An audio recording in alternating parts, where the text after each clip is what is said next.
purposes. Okay, Madam Chair, we are live and being recorded. You're free to start. Okay, good evening and welcome to the September 2nd, 2021 meeting of the Athens-Clarke County Planning Commission.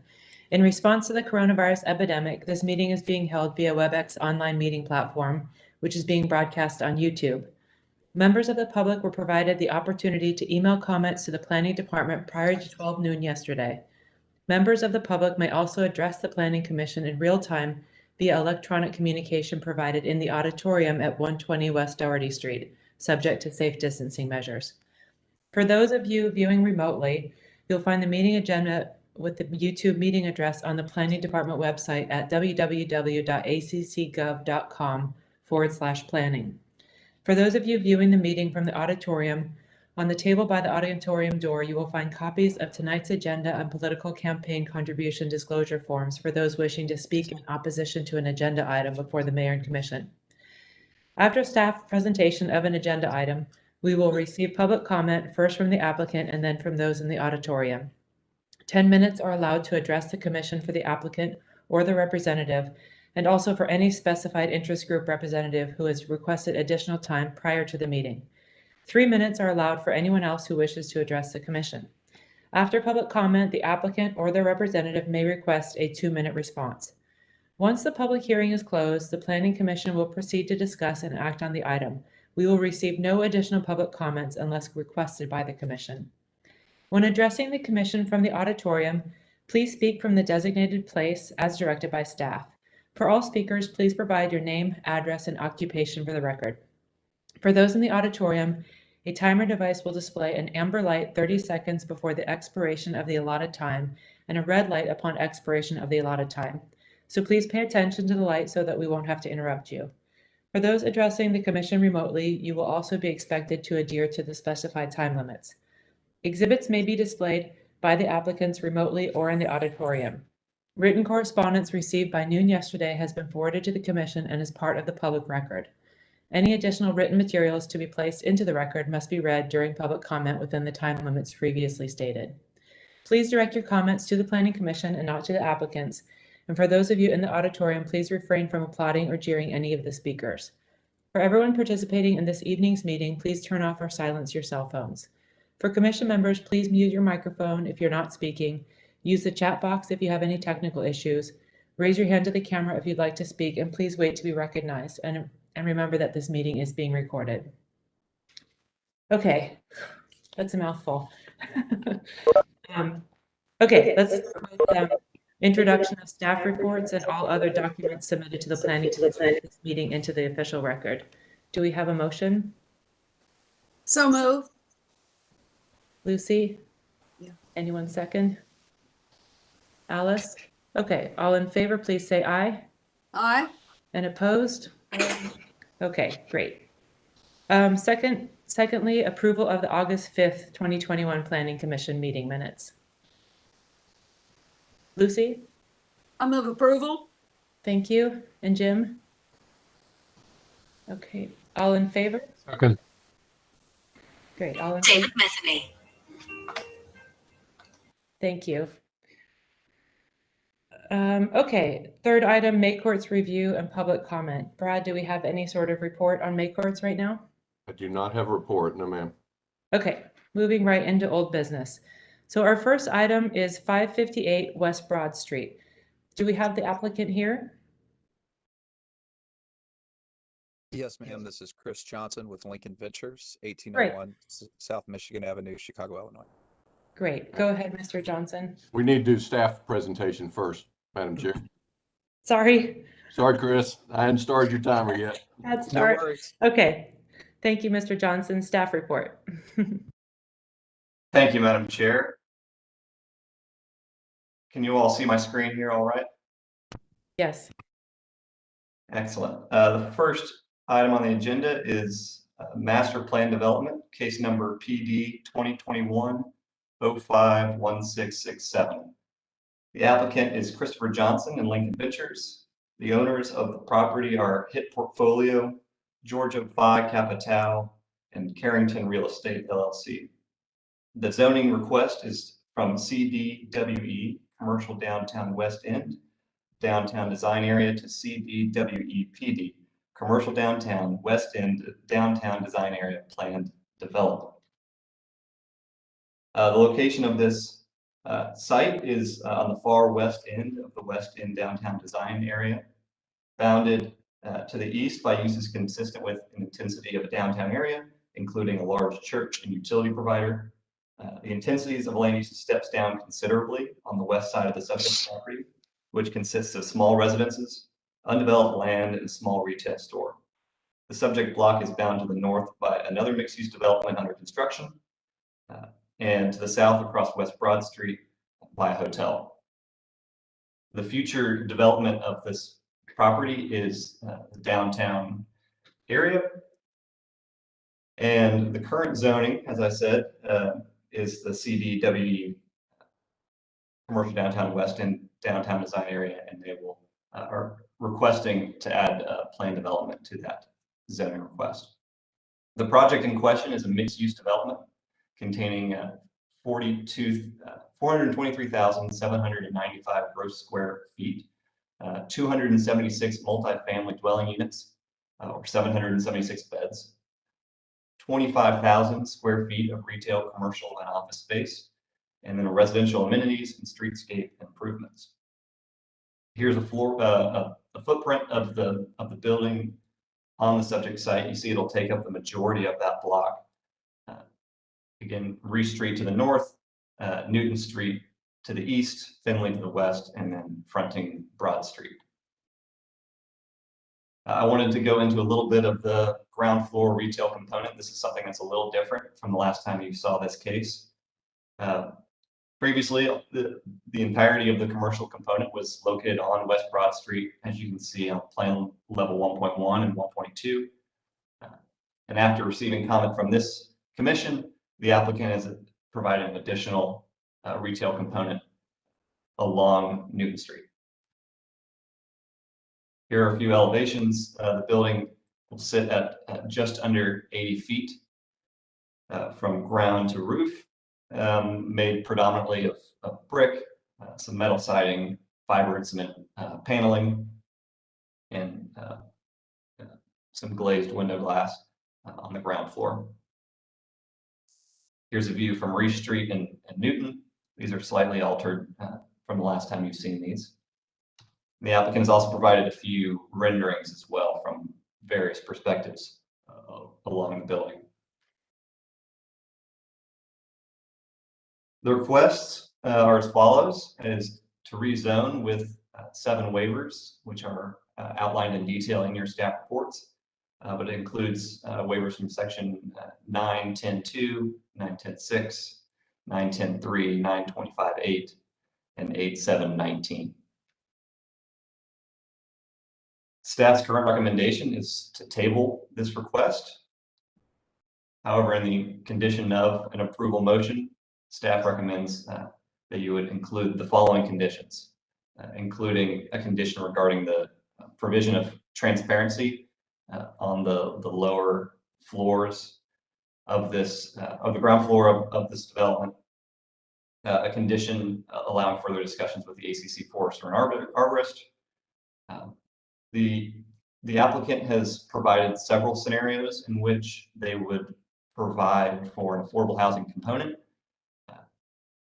It is staff's opinion that the applicant should move forward to mayor and commission with a single proposal, if that is the direction that we end up going. The dwelling unit and parking count breakdowns need to be provided prior to a mayor and commission review, so we can make sure that this development meets all zoning standards.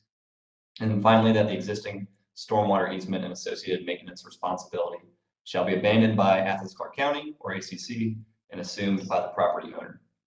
Madam Chair, this ends the staff report. Thank you.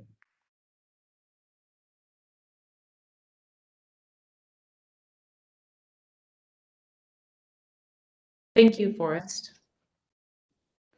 Okay, Mr. Johnson, now we are ready for you. Thank you. Can you hear me okay? Yes. Okay, wonderful.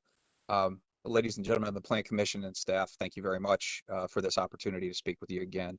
As stated, I'm Christopher Johnson, Lincoln Ventures, 1801 South Michigan, Chicago, Illinois. We're here today to bring our brand of multifamily development. Lincoln Ventures is a Austin, Texas-based boutique developer. Emphasis on thoughtful and contextual responsiveness in the design-driven development. Next slide, please. Lincoln Ventures has garnered a great amount of experience in affordable and workforce housing policy and implementation by way of every multifamily development we've done to date. Next slide, please. We have some goals we'd like to state today. This is a 6-story, 340 plus unit mixed use combination multifamily student oriented housing development. We'd like to seek approval for this, providing this downtown retail corridor on Broad Street extension and recognizing Newton Street by adding approximately 24,000 square feet of additional retail opportunity for job creation, economic development. We are also positioned to provide community benefit in the form of monetary contribution in pursuit of assisting the affordable housing efforts in Athens-Clarke County, and ideally to secure this all through the approval of a PD here with you tonight. Next slide, please. The red highlighted area is the project location in the CD zone at the west end of downtown Athens. We'd like to talk real quickly about project statistics since the last time we visited you. Next slide, please. We have, at your request, increased from 15,000 to 25,000, really about 24,500 square feet. We have increased the location to include not only Broad Street, but also Newton Street. The height that was listed on the earlier presentation in the preliminary was listed as our building being 20 foot taller from its resident at 230 North Finley across. That actual comparison shows they're actually equal or slightly smaller in height than that particular building. To address compatibility, we have noted from the staff and from our understanding of the market, this is the correct location for compatible density with this walkable access to services surrounding area and the uses that are existing and proposed. The recognition of Newton Street also adds to that compatibility, as well as our added articulation to diminish the mass. We did want to touch on tonight the community benefit, especially the number of comments and concerns brought up at the last call. The entry position, public versus private, the familial lifestyle compatibility concerns, the dispersion of affordable unit types, ironclad agreement, which was requested with the Athens Housing Authority. We'll touch on a couple of other benefits and a summary forward. Next slide, please. To touch on compatibility, I will show a couple of existing conditions, and then I will turn it over to our architect, Mr. MOHSEN from Niles Bolton. Next slide, please. Here you're looking at the existing conditions as they are in present. This is the top left, southwest corner, looking back east at the Phi Kappa house. Then you go to the north end of the site. It's the northeast corner, looking west, which exhibits the Courtyard by Marriott. Next slide, please. Top left is a southeast corner, looking back west, and the bottom right is the northwest corner, looking back to the east, again, showing in the background the Marriott. I would like to turn it over now to Mr. MOHSEN to run through some of our architecture. Hello, can you hear me?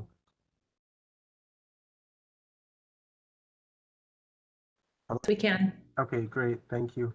Thank you, Chris. Okay, next slide, please. I'm MOHSEN with MOHSEN Associates, 3060 Peachtree Road, Northwest Atlanta, Georgia.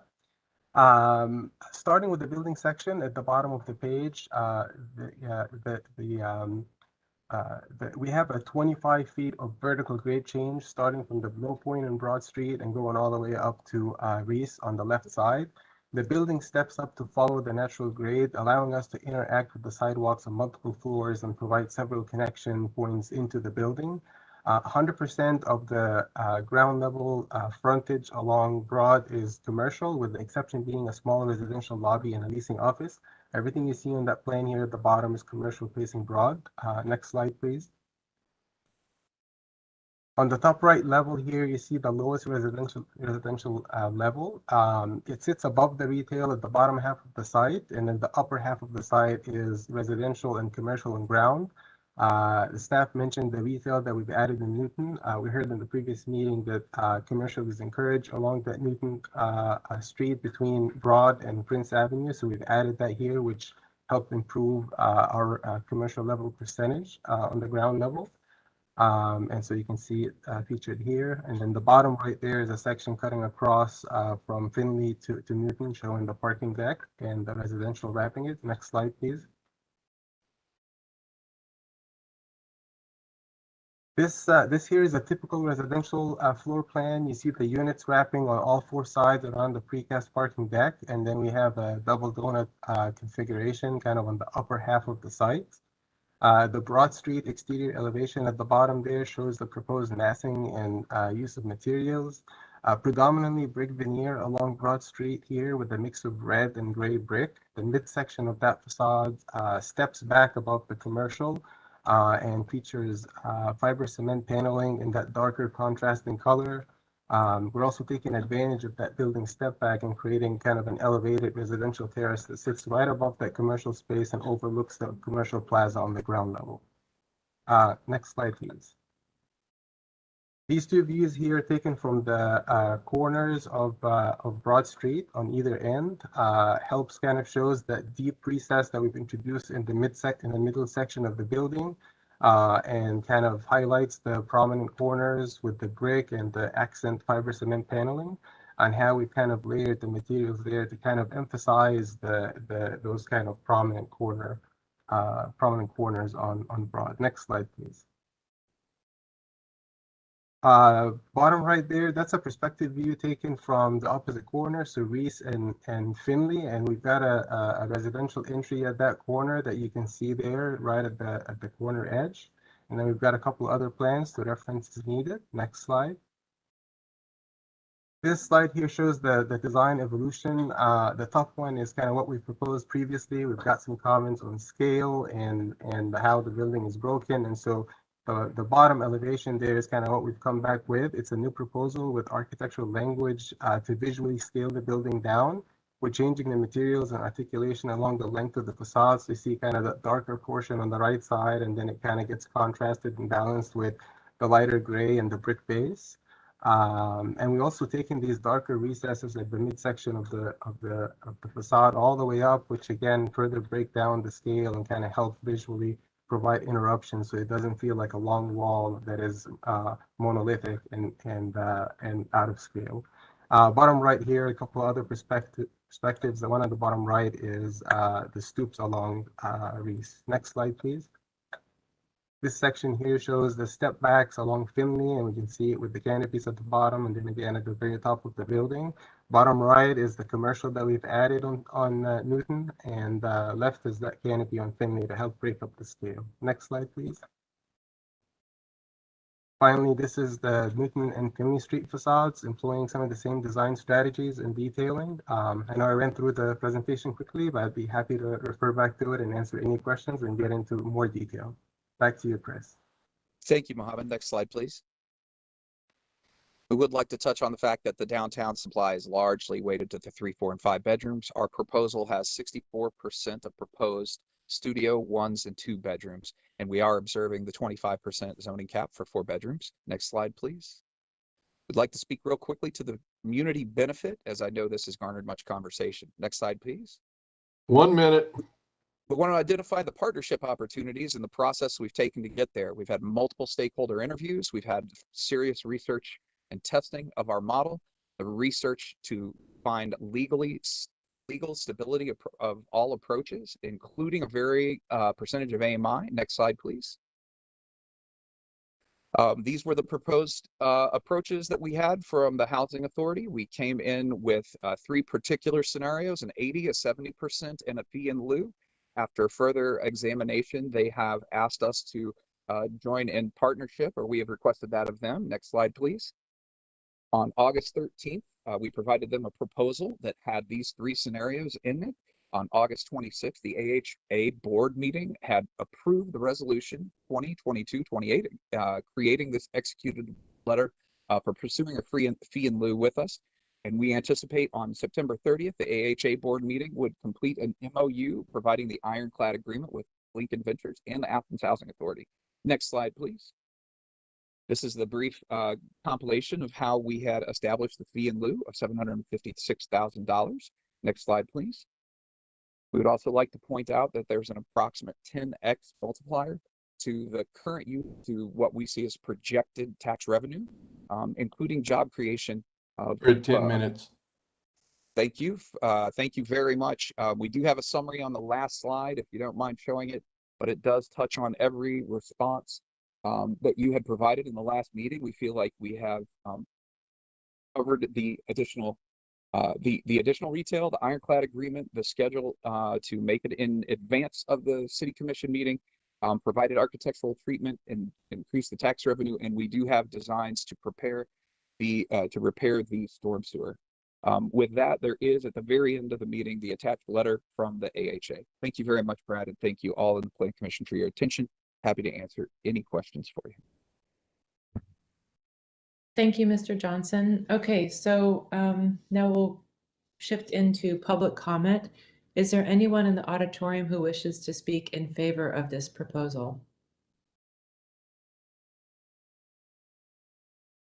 And is there anyone in the auditorium who wishes to speak in opposition to the proposal?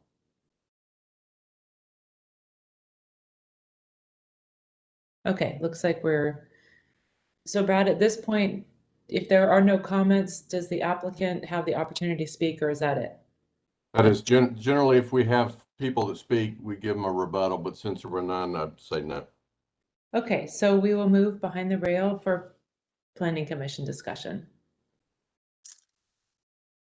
Who wants to start us out? Matt?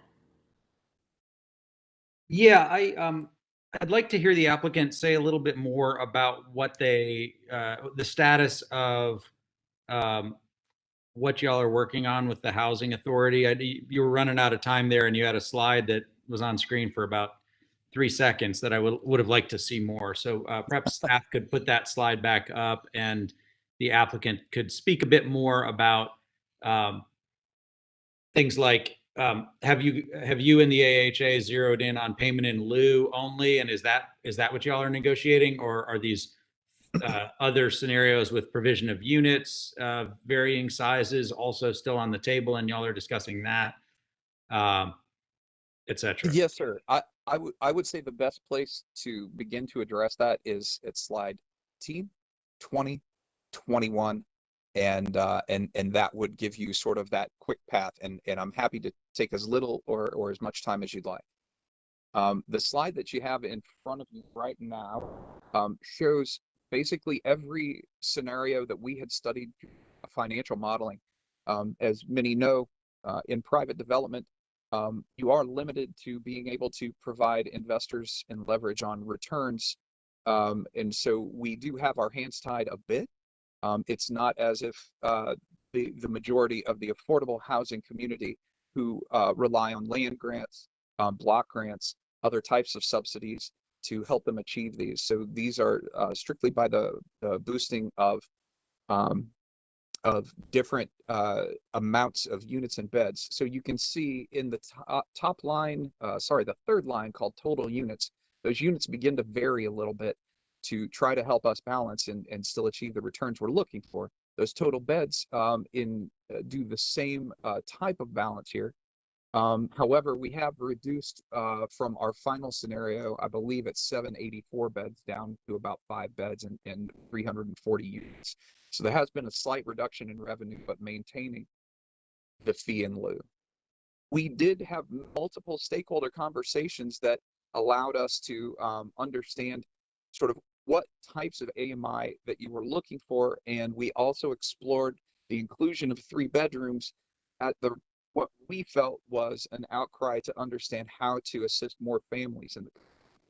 And so with those, we came up with the scenarios that you see on this page: the preliminary PD, the base case, which was coming out of the preliminary PD and adding the additional the additional commercial, then the scenario 1 and scenario 2, which explore the ability to add 3 bedrooms and start to address that at 80% MFI, and the ability to add 3 bedrooms with an emphasis of affordable at 70.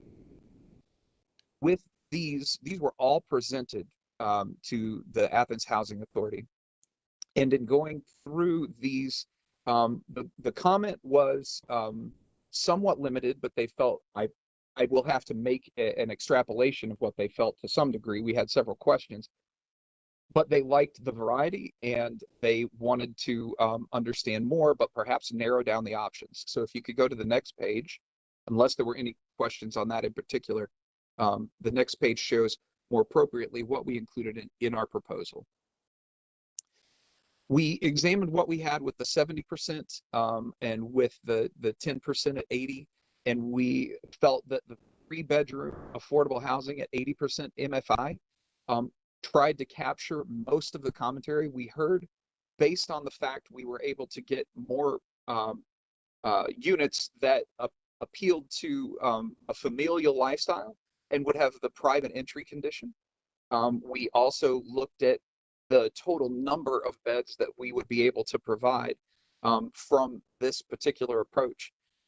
We also looked at a fee in lieu because we understand that there are some limited resources in partnering with the Athens Housing Authority, at least at present. And we did try to outline an idea of growing that, but I think the number of steps that we would need to take there felt daunting. Again, I'm extrapolating without exact feedback to that nature, but understanding that there is an approach that had a little more simplicity and a little cleaner nature in the fee in lieu.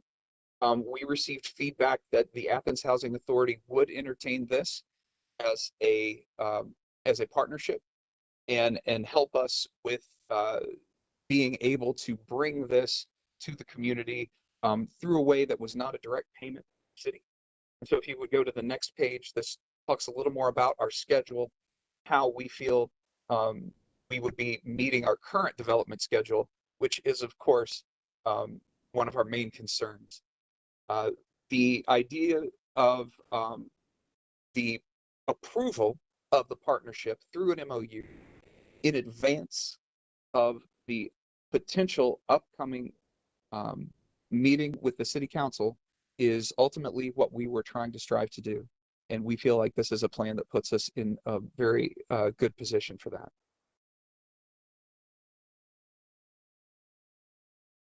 May I entertain any questions from the Plan Commission?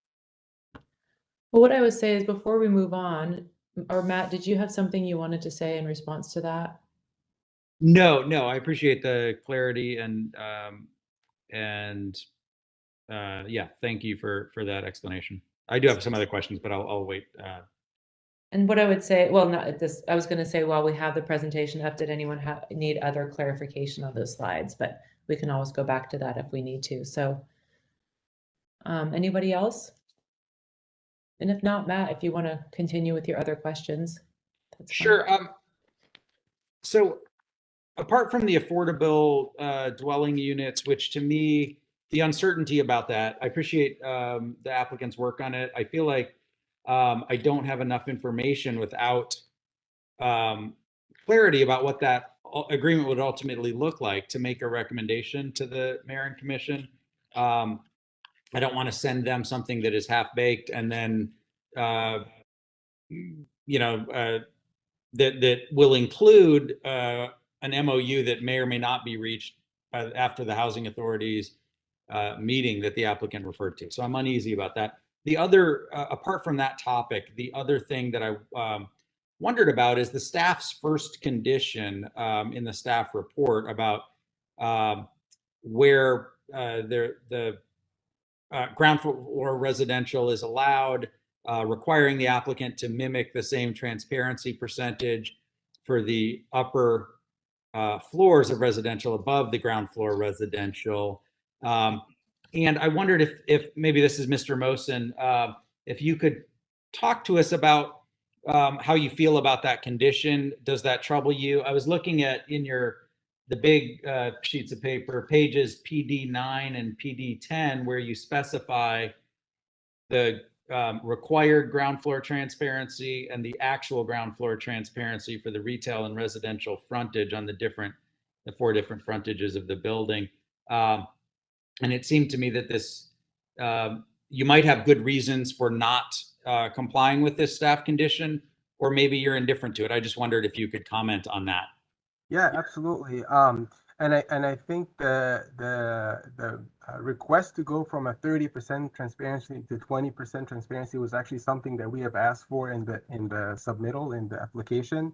The requirement in general is 30% transparency on the ground level along the entire perimeter of the project. When we started to design that and we started to incorporate residential on the ground, we felt like trying to get to the 30% was really requiring, a lot more transparency that we would think is appropriate for residential on the ground. And so to give the units a little bit of privacy, we made the request to kind of drop that percentage from 30 down to 20, which would match up to what is required on the elevated levels. We ended up being in the range of 21 to 22% on those ground levels where we have residential, and I think that works really well. Again, it matches what we have up on the elevated residential levels.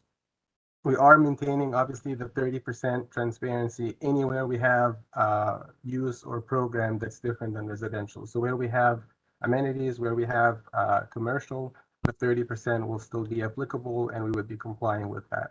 So we feel pretty good with that direction. We think that's something we can absolutely work with. It kind of helps us narrow down some of the window widths and some of the transparency at those residential levels, which will help us with some privacy on the ground level. Yeah, no, I understood the reasons why you wanted to reduce the transparency on the ground level for residential units, because people don't want enormous commercial style picture windows looking into their residential units. I understand that part. My question is the staff's first condition, and I hope you have the staff report in front of you, requires that if we grant that condition, it would also impose a requirement that the same transparency percentage for the residential upper floor shall be used for the residential portions of the ground floor. And I just wanted to be sure that you're comfortable with that language, or does that throw a wrench in things and require you to go back to the drawing board in a way that you have a problem with? No, we are comfortable with that approach. We are pretty much within that range to start with, and so we would have no problem with that. Okay, thank you.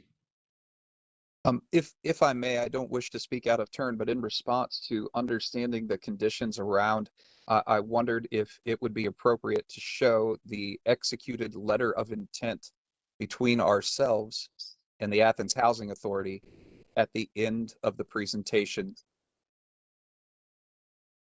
I would like to see that, actually.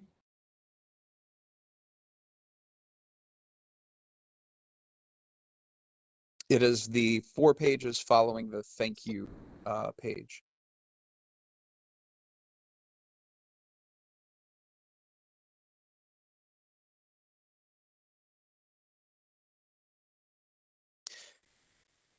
What we hope is that this will help summarize the ideas and the concepts behind the agreement. And as you can see on the last signature page, it is signed by Lincoln Ventures and countersigned by Rick Parker of the Athens Housing Authority. Could you show us the second to last page?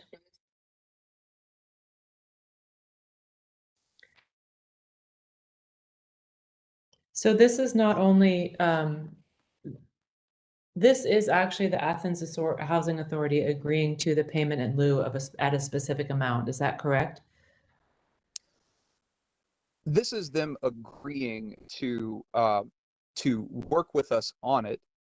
This is them agreeing and acknowledging about the amount that we have proposed. I am uncertain about how to answer your question more technically, and if it pleases anyone, I wouldn't mind asking Mr. Berryman, if he is in the office, to kindly elaborate on some of the technical aspects of the letter. I mean, that's going to be your discretion, Madam Chair, but Forrest, if you could go to the back page of this letter, please, for a minute. I mean, the one other thing I think is important to point out is that number 5 there. I mean, this is a letter of intent for them to work together that clearly says that they have no legally binding obligation on either side at this point.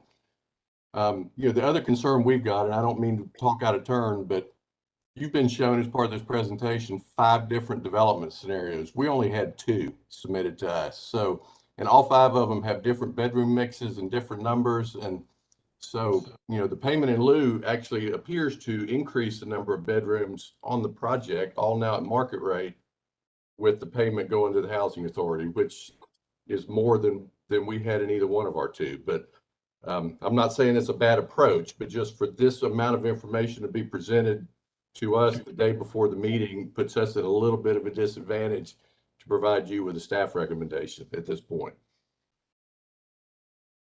Yeah, and I can speak to some concerns from a legal perspective related to this proposal. I will say that the issue of inclusionary zoning is now being addressed by certain members of this commission, of this planning commission, along with others. There's a committee that's working on that, which I think that payment in lieu will probably be a part of. My concern is there's a lack of guidance in the current zoning ordinance related to setting established guidelines for payment in lieu options and what that means. My fear is, and this is really the first I've seen of this, my fear is that when we don't have adequate guidelines to apply, that we result in making arbitrary and capricious decisions that might later be subject to challenge. We have other applicants come in and ask for certain things. That is a concern of mine, and why I thought it was important that I'm glad the committee that has been charged, the mayor is working on solidifying some regulations, because I think these are positive things. But my concern is right now we don't have anything that specifically addresses this in the planning ordinance itself. And I think we'll get there, but we're not there yet. That's my concern. Mr. Drake, while we have you talking,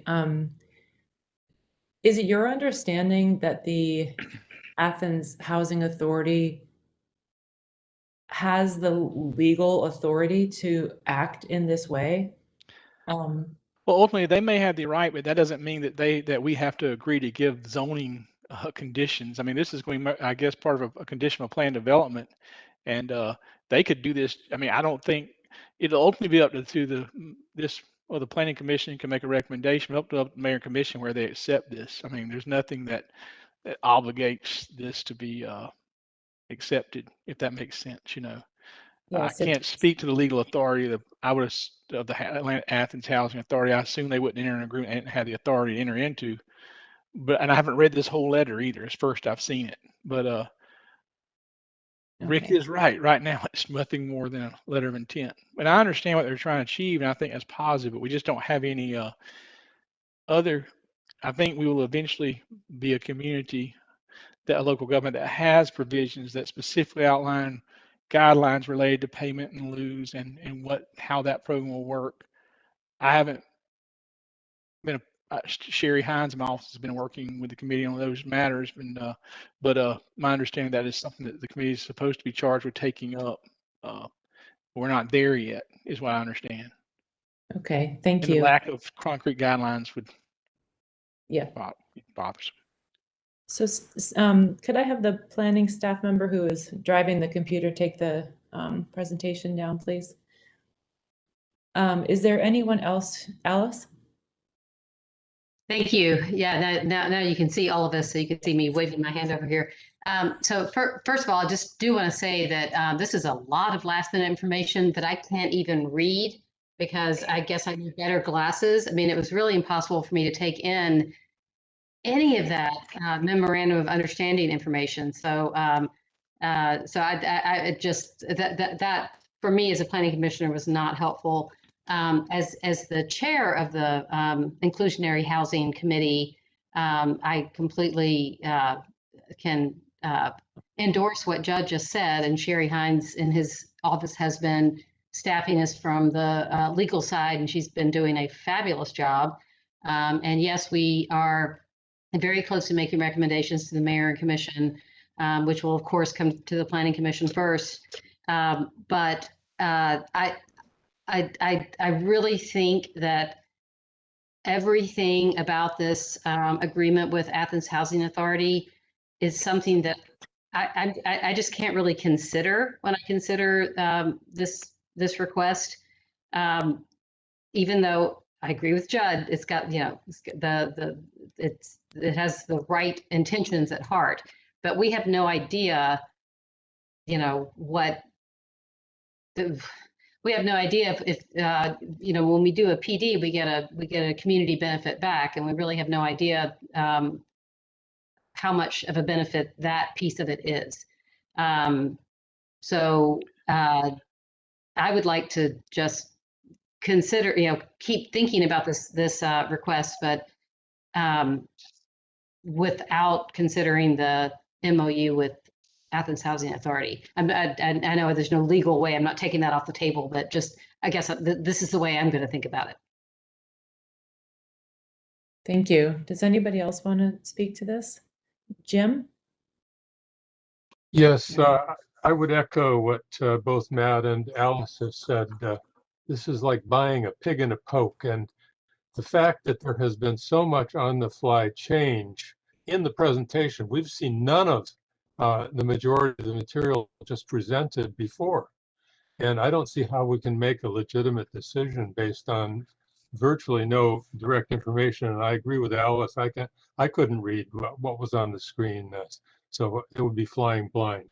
I would like to point out that there are a couple of additional concerns that relate to this notion of which would support the recommendation of staff to table the item.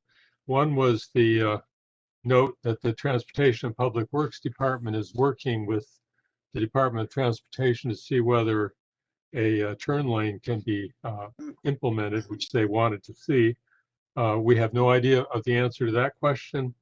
The sinkhole still remains a concern to me, and I was not able to tell clearly from the drawings that were presented whether the rerouted stormwater channel will take care of it or not, especially when we read in the report that we're looking 14 to 20 feet underground. It's going to be very hard to monitor that in the future. I want to be really sure that it's not running the risk of undermining the building. And finally, the total confusion as to what's being proposed for affordable housing makes it impossible for me to reckon that into any decision. And Jim, I think you may have missed the agenda setting piece when we were discussing this. The issue with the left turn lane was very last minute resolved. I think we got information on Tuesday of this week that both our traffic engineering department and Georgia DOT have both agreed that that left turn lane is not necessary. Okay. But I would still feel that the other issue merits a tabling for sure. The sinkhole, is that right, Jim? The Yep. sinkhole and the fact that we don't know what we're dealing with on the proposal for affordable housing. Great. Kristen, did you have something you wanted to add? I just kind of wanted a little bit more clarification, and I get what everyone's saying. Like, this is not something I really want to base any decisions on. But one thing I am confused about with the discussions with the housing authority, I feel like there's discussion with the housing authority for this payment, but then there's also discussions of affordable units. If there is a payment made in lieu, does that mean that there are no dedicated affordable units in the development? That's our understanding, and from looking at the chart that was just shown, it appears that the payment in lieu they would keep the same number of units within the development, but they would all become full market rate instead of any affordable.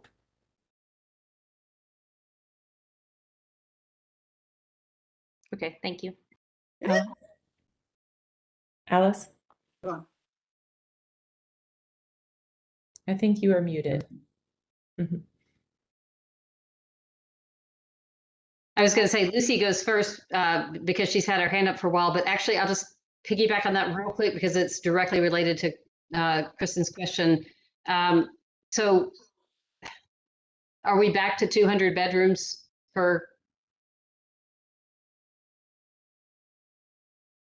Brad, I think you are muted. No, based on the numbers, it appears that they're still requesting the slight increase to density that initially was submitted as part of their justification for providing the affordable housing. It does not look like they've reduced their density at all. They've just eliminated the affordable and instead doing it in lieu, which would be, I mean, that would be a standard practice. And if you're going to do in lieu, you're not going to also provide on site. This information just came so late. We're really not even in a position to give you any detailed information on what we think that dollar amount that they're submitting would provide in terms of affordable units. It would take us working with our housing and community development staff to help provide you with a number on that. Which seems a reason to table all by itself.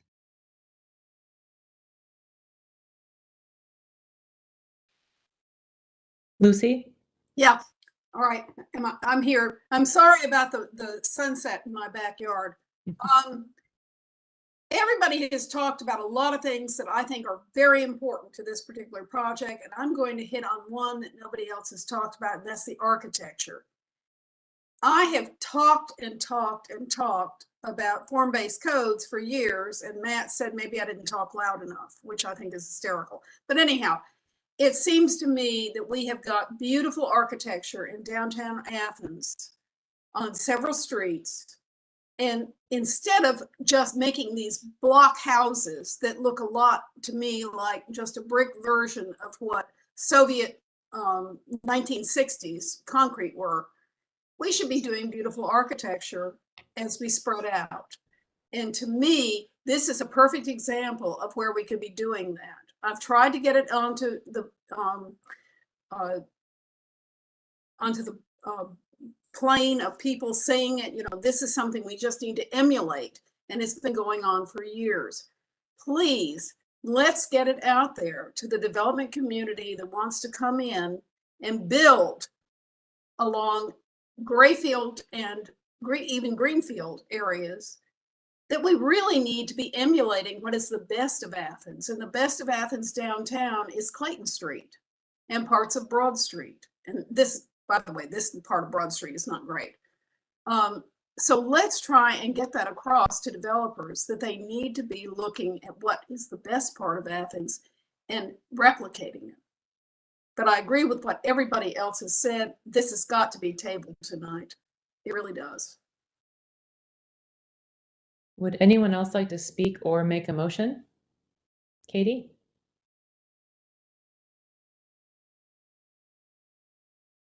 The same topics that Lucy did, the architecture and also the scale. I mean, just that I think this is going to be the biggest mega structure, even bigger than each half of the mark. And I wanted to point especially to the Northeast Georgia Regional Commission report, because I think that's a very good as to the kinds of things they should be looking for. I mean, the parking, 525 parking spaces downtown is outrageous to me. I mean, I think anyone should need to drive if they live that close to downtown. We shouldn't be encouraging them to. And yeah, just like Lucy said, I mean, if they said the word contextual, I mean, do they want? Yeah, they should be looking at the parts of Athens that people love if they're looking for a context to match. Not some of the new megastructures. And yeah, I think just to bring up for the record, the idea of having a versatile, resilient, adaptable kind of design. Megastructures aren't that. You know, once it decays, you're going to have to demolish the whole thing. A finer grain of building is what we should be looking at into the future as far as sustainable building things that are, you know, easy to repair without massive block-wide efforts. That's it. Thank you, Katie. Anybody else? Lucy? I'll make a motion to table. Thank you. Would anyone like to second that? Matt? Okay, all in favor of the motion to table, please say aye. Aye. And all opposed? Okay, looks like that's unanimous. Okay, so we're recommending a table on that one. Let's move on to the next item. Under new business, 650 US Highway 29 North. This time we'll start with the staff report.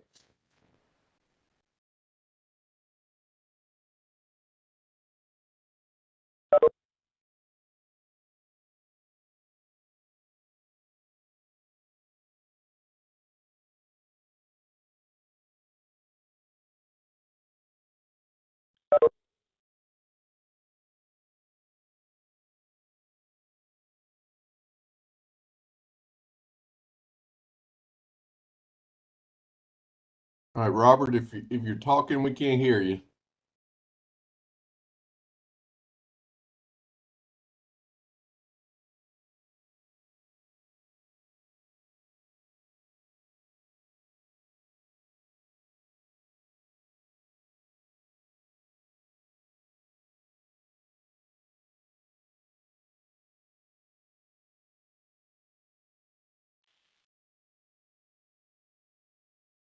I'm not showing you as muted. Robert, you want to just put it up and I'll just present it. I'll go through it for you since we're not hearing you. Hi. Hi, Brad. Are you guys trying to reach me? Brock Zuckerman. Yeah, not yet, Brock. Just hang on. Okay, sorry. I apologize. No, we'll get you in a minute. All right, this item is 650 US Highway 29 North. It's PD 2021-07, 1977. This is an amendment to a CG plan development, more specifically what we all know as the Kroger Shopping Center out at Athens-Clarke. Next slide, please. This is an internal piece. The overall PD is divided into multiple parcels. For those of you more familiar with the property, this was the original parcel intended for a larger sit-down restaurant that never came to fruition. Next slide. Okay, and you start to see there now a little bit. If you jump back for just a second, just to give people, this is an older aerial of the development. For those of you that Kroger's here, Barbarito's sitting right here on the end. This is kind of that piece between the Burger King and the shopping center that was always intended to connect across with this street design driveway system, but it was as part of the construction. Okay, Robert. As I mentioned, it is just to approve the PD because it's a binding plan and there are now different uses being proposed. We needed to take it back through this process. Okay, future development map is commercial general and it's certainly compatible with that. See the zoning there would not change. This is really just an amendment to the binding site plan that was approved with the overall PD. Next slide. Okay, this was, I believe, this was the original approved plan for the overall PD. Just one larger building, a little over 7,000 square feet with associated parking. And you see the connection there across to the driveway that has been there for a while that connects 72 over to 29 North next to the Burger King. Next slide. Okay, so this would be the proposed change. The connection remains in place. The parking remains in place. It is now a single smaller proposed building that I think is generally at this point targeted for office type use, and then an oil change facility that you see there on the left-hand side of the property. Next slide. These are the elevations for the oil change. I believe at this point we do not have elevation drawings for the additional building. Next slide. Okay, the staff recommendation at this point, with it being a PD amendment, is to receive with comments. There are just a couple things there. The Public Works is requiring a commitment to runoff reduction, and PUD requires a new capacity evaluation. We've got a few comments, most of them minor. We need the architectural elevations for the larger building.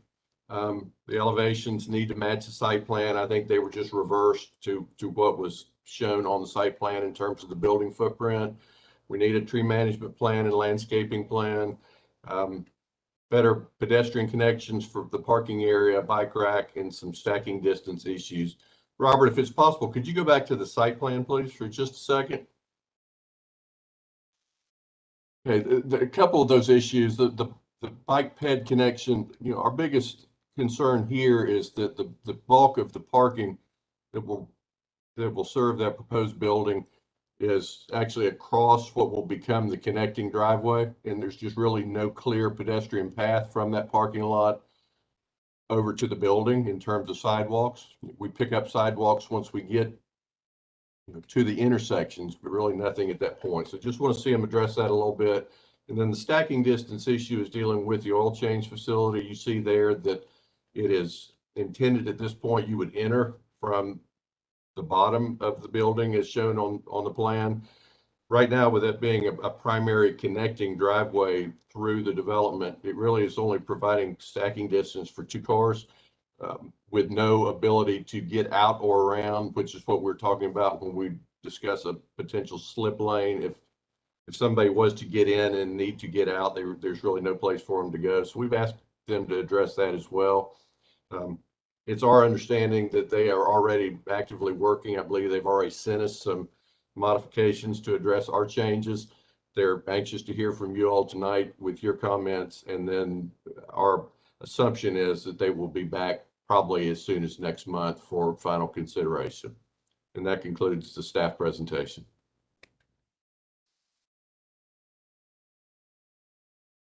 Thank you. Okay, we'll now hear from the applicant. Go ahead. Hi, thank you very much. Let me put the video on here. Hi, guys. I'm hoping that this change is going to be a lot simpler than the last presentation you guys had. The big thing here is that, again, the last PD was created 8 years ago. We have a tenant who is in place, the Take 5 oil change, to address any comments. Let me cut you off. I'm sorry. I know who you are, but these people don't. If you'll I'm sorry. and, I apologize. Barack Zuckerman, 860 Johnson Ferry Road, Atlanta, Georgia. I am represent the owner of the property. All right, thank you. The only, as you've seen on that plan, the only change that we're really trying to do is take a 7,200 square foot building and to split it into 2 buildings that are less than 7,200 square feet. The changes that occur are slightly less parking. We are within 1% of our pervious impervious, I think 66 versus 67. So the impervious will be the same. The landscaping, the original plan that was proposed will remain the same, other than I think we're moving 2 trees. So all of those things are the same. The parking in the front has been the same. When Brad addresses specifically the pedestrian walking from one side to the other, we've actually already built the sidewalk on one side, which is in this case on the north side nearest to Barbaritos. That entire square of access has already been built. And then we proposed one more from the parking between the 2 buildings, which would be a sidewalk, which we're happy to increase the visibility of that. But in general, our goal is to keep this simple, to do everything as we originally planned 8 years ago with, as I said, 2 slight changes, the 2 buildings and adding additional uses, because retail today is only a part of what we provide, services, restaurant, medical, and include that in our request. Otherwise, I'd like to let Mr. Preston Willard, who is with Take 5, come in and make a few comments as well, please. Go ahead, Mr. Hey, Willard. Can everyone hear me? Yes. Okay, great. Yeah, my name is Preston Willard. I live in Sandy Springs, Georgia. And I am the local franchisee for the Take 5 oil change. So we're extremely excited about this location here. Definitely heard the concerns about the potential problems with stacking. So at Take 5 oil change, the customer never gets out of their car, and we don't do any major repairs or anything like that. It's really just oil changes. So On average, customers stay in our facility for about 10 minutes, and then they're in and they're out. So of the stores that we have open, and the site plan that you have here, where it proposes 3 cars in the bay, 3 cars stacked outside, and then an additional 3 cars, so a total of 6 cars. Our business model, that's actually not something that ever really happens. By the time we've got customers finished with their service, we bring the next customer in. So not a comparable stacking to other types of drive-through services there. So don't think that would be an issue, but happy to address any questions or specific questions about the stacking or about our operations that anyone may have.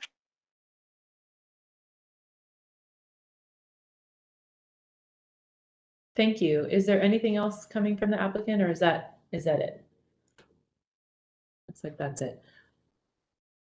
Okay, we'll move over to public comment now. Is there anyone for the staff that's in the auditorium? Is there anyone in the auditorium who is here to speak to this particular application? Does not appear to be. Looks like no. Okay. Okay, great. All right. So I just want to remind the planning commissioners that we are not voting on this tonight. We are just providing commentary. So is there anyone who would like to start? I'll start with a couple of questions for the applicant. On the site plan, I just wasn't really sure what a couple things were. And one of them was the small rectangle that's kind of to the northeast of the oil change facility. Between that and the proposed building, what is that? Yes, ma'am. That is the garbage and recycling that's required for the city and for the use.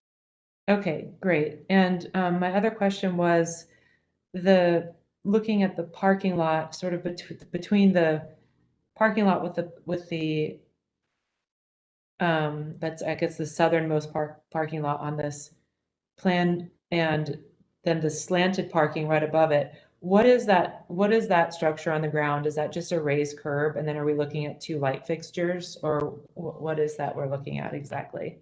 I think I'm just kind of talking about this sort of divider between the 2 parking lots.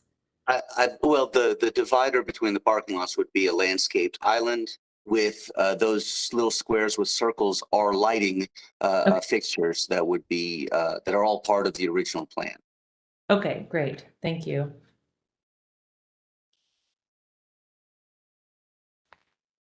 Is there anyone else who wishes to provide a comment? Alice?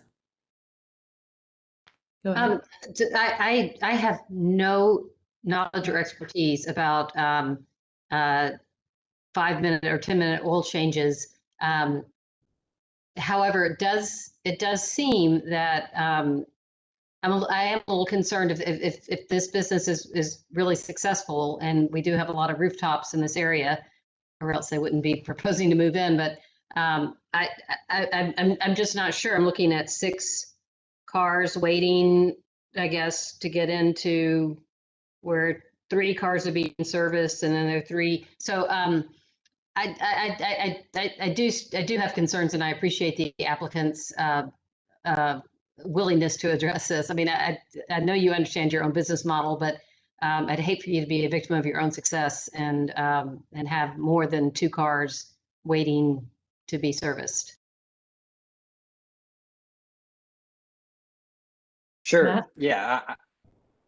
Go ahead. I definitely understand the concern, and wouldn't want to create a situation that would be dangerous for any walking pedestrians or anything like that. Just based off of the stores that we currently operate, and the 500 Take 5s that are out there, and some of the stores that we currently operate don't have as much stacking capability as this proposed plan as it stands. So we're certainly comfortable with it, but your concern is definitely noted. Fully understand that, and we can do what we can. Thank you. Matt? You are muted. Matt, you're muted. Sorry about that. Yeah, I was just saying, I don't really have any major concerns about this project. It seems basically fine to me. I'm not sure I understand the slip lane, and I wonder if somebody can help me understand what that would look like and how it would alleviate the concern. And also, Mr. Willard, maybe you could enlighten us. You said if cars are there for 10 minutes, then I guess the 6 cars that are pictured outside the building, below the building, and then the 3 that are getting their oils changed, you know, if they each move through there in 10 minutes, how many, like your financial projections, how many cars would you expect to service per hour at maximum, you know, your busiest peak time? Sure. So, yeah, like a highly successful, you know, if we're really successful here, we may see, you know, only 50 cars a day. And so, as you spread that out over the total hours of operation, you know, our busiest time, you know, we may see, in an hour span, it'd be a guess, but it'd probably be 6 to 7 cars total in an hour there. And then, so you know, we really, you know, in situations where you may see other drive-through type businesses where there's long lines of cars, it's just not kind of how our business ends up working out. You know, we sometimes we'll have all 3 bays filled up and maybe a car or 2 behind it, but by the time that next car's pulling in, we've got 1 pulling out. You know, it's a very efficient, quiet, clean operation. Okay, so in other words, it sounds like the 9 cars that are on this drawing, 3 of them under the roof and 6 of them south of the building, that's the most that you would see going through there in an hour. So you just Correct. you don't Yeah. anticipate a backup onto the street. Okay, I think I understand that. Could anyone, Yes, whether since I'm not a traffic engineer and I've never heard the term slip lane before, could somebody, I don't know who's the right person, just enlighten me a little bit in 60 seconds or less of what that looks like? I'll take a stab at that one. Brad, do you want to do that? Yeah, and that may be something that we need to continue looking at and talking with Brock and Willard about it. Yeah, generally a slip lane is one that you see, and it's actually a standard in our ordinance for drive-through uses. If you've got a Chick-fil-A or if you've got any fast food restaurant and you get in line and you've got a physical barrier on either side of your car that's 1 aisle width wide, to where once you're in it and a car gets behind you, you can't get out of it until you get all the way through it. So if you need to in an emergency, you don't have the ability to exit the drive-through lane. And that's why it's intended to be there. I'm not sure there's really a very effective way to build this, after hearing what I've heard from Willard, to build a slip lane into this one, no deeper than it is, but we can have that conversation before they come back with them. That may be a comment that goes away. I will say, just, you know, quickly, we do have customers that do pull in, and, you know, they need an oil change, but maybe they don't like the brand or the price of oil that, you know, that we're offering or something like that. And honestly, we just pull them straight through, and then, you know, they find somewhere else. So it doesn't tend to be a problem now, but happy to continue that conversation to figure out a solution that works for everybody, for sure.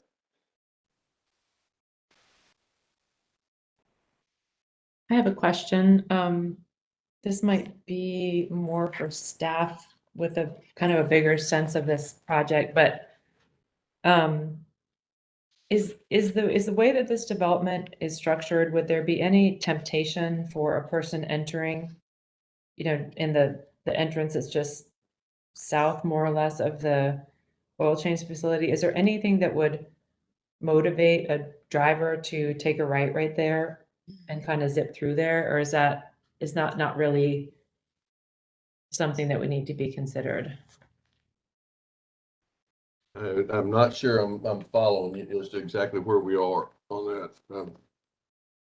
Yeah, it might actually be unnecessary. It actually would be more complicated to drive through there anyway. So Most of it, Sarah, is already there. And actually, the driveway to the bottom left of what they're showing is the oil facility. That drive is already in place and it serves as a very functional access to get from 72 to 29 without going all the way up to the light and coming back. So I'm not sure that this type of design would create any cut-throughs, but I do know that once you get down to where Barbaritos is and into that area, it is fairly heavily utilized in terms of vehicle traffic, and that was the reason we were just interested in the pedestrian crossings to get there, and it sounds like they're addressing that. So great. Is there anyone else who wants to make a comment on this proposal? Okay, if not, then thanks to the applicants, and we'll see you next time around, and we'll move on to the next item. Thank you. You're welcome. Thank you. So the next item is 650 Pulaski Street. We'll start with a staff report.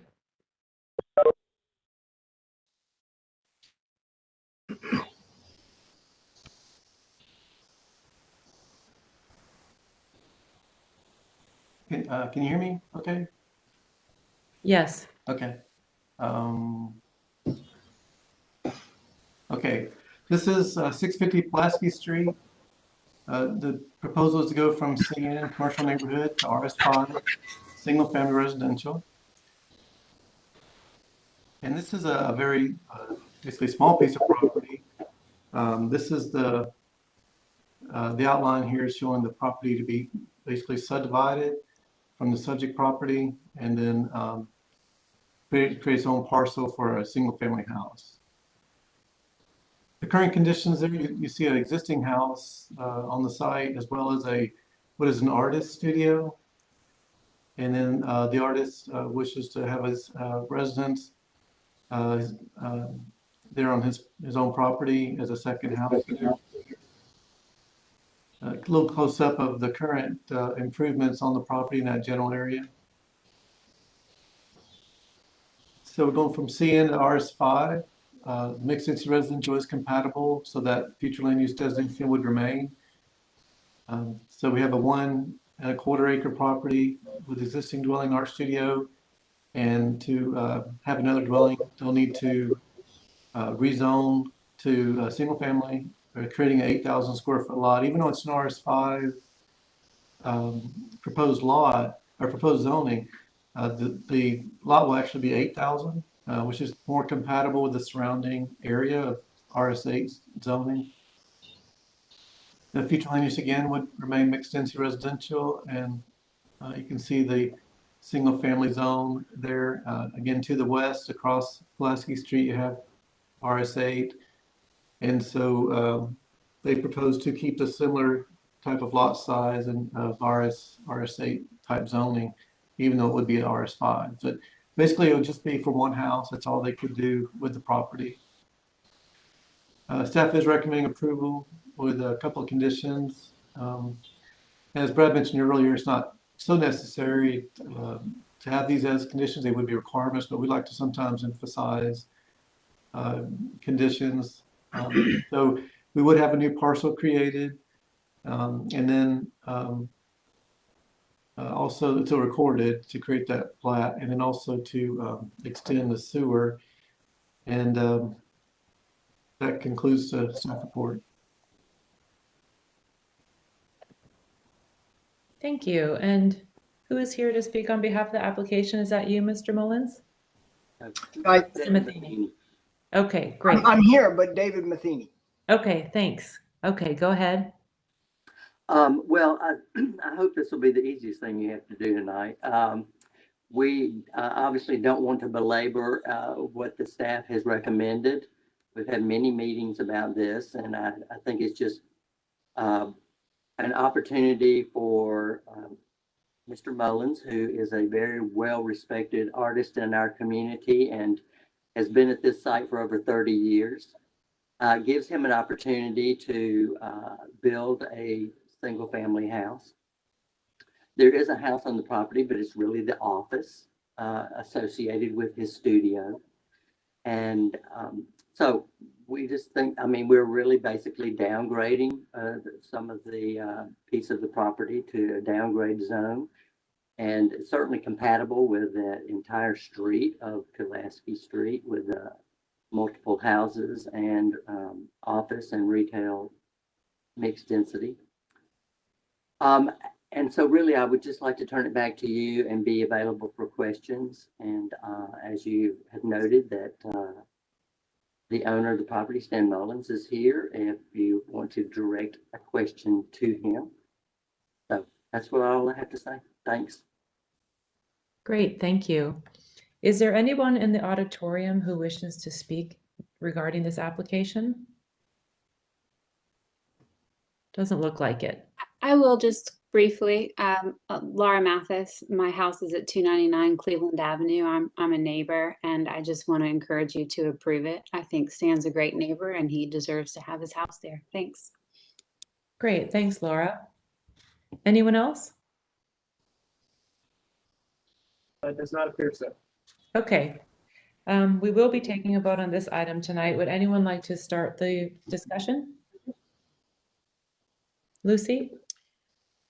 You know, very often people on planning commissions want to say, well, I really like this person, or I really think he does a great job, or whatever.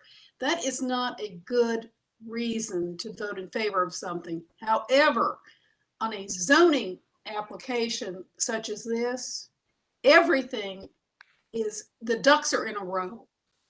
Everything is exactly right. And I will go ahead and make a motion to approve this request with, hold on a second, the conditions about sanitary sewer line extension and subdivision plat. Would anyone like to second that motion? Kristen? Okay. And is there Can just I ask a question? Yes. This is merely just a question for staff. I was curious why this section was zoned commercial neighborhood. I mean, there's obviously lots of houses along the street, but but there's also, like, you know, old, you know, mill buildings too. So I'm curious if the zoning is reminiscent of, you know, if it relates to the old historic structures or what's going on with that. Yeah, I think it is, you know, from a historical standpoint, this probably, if you go back far enough, was industrially zoned, you know, and so when we went through the comprehensive rezoning 20 years ago, you know, more of a neighborhood scale change seemed to be appropriate while still allowing those commercial uses to occur and not be considered non-conforming. Lucy? That's exactly right. It is precisely how this piece of property ended up that way. If you go back and look at how that property exists from Pulaski, all along Pulaski Street, it was always industrial. It was a cottonseed mill. I've actually been looking up the Sanborn map as we've been talking, so I've been playing that, but. I also have a question for staff. I noticed on the map that you showed in the report that this new parcel kind of includes a little bit of the footprint of the studio. Is that right? No. It Okay. won't. Yeah, I think that's just overlaying a thick red line on top of an aerial photo. There was some warping there. No problem. It will not pick up part of the studio. Okay. Matt?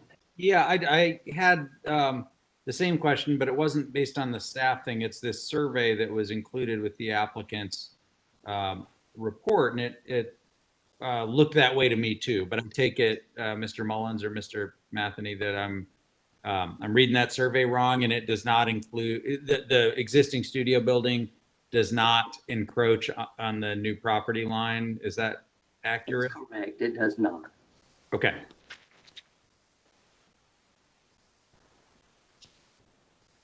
Okay. We still have a motion on the floor. If there's no other discussion, we'll take a vote. Kristen? I was just saying I had seconded that. Oh, yeah. Great. Okay. All in favor of this motion? And the motion on the floor is to approve with the recommended conditions by staff. Yes. All in favor, raise your hand. Aye. Aye. And okay. And anyone opposed? Okay, great. Motion approved. Thank you. Thank you very much. Thank you. Thank you very much. Thank you. Okay, moving forward to the 250 Dublin Street proposal. We'll first have the staff report.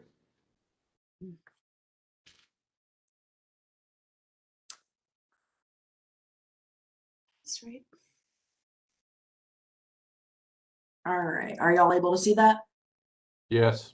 Fantastic. Good evening, commissioners. Our next item on the agenda is PD-2021-07-2253, located at 250 Dublin Street. The applicant, Coombs Environmental Design, is requesting an amendment to the existing RS5A PD on behalf of the current owner, Athens Land Trust. The subject property is approximately 3.22 acres and is located at the intersection of Dublin and Branch Street, just up the street from the Firefly Trail. Aerial imagery from 2018 shows that the subject property was undeveloped and has remained undeveloped since then and is mostly conserved tree canopy and forested area. This map depicts future land use, and if the amendment were to be approved, the existing traditional neighborhood land use classification will be remaining, and that does conform with the existing future land use pattern. This map depicts the existing zoning in the area and shows that the subject property, which is zoned RS5, will remain as RS5 and is surrounded by the same zoning classification until you reach the main arterial street, Oconee Street, where it's zoned commercial general.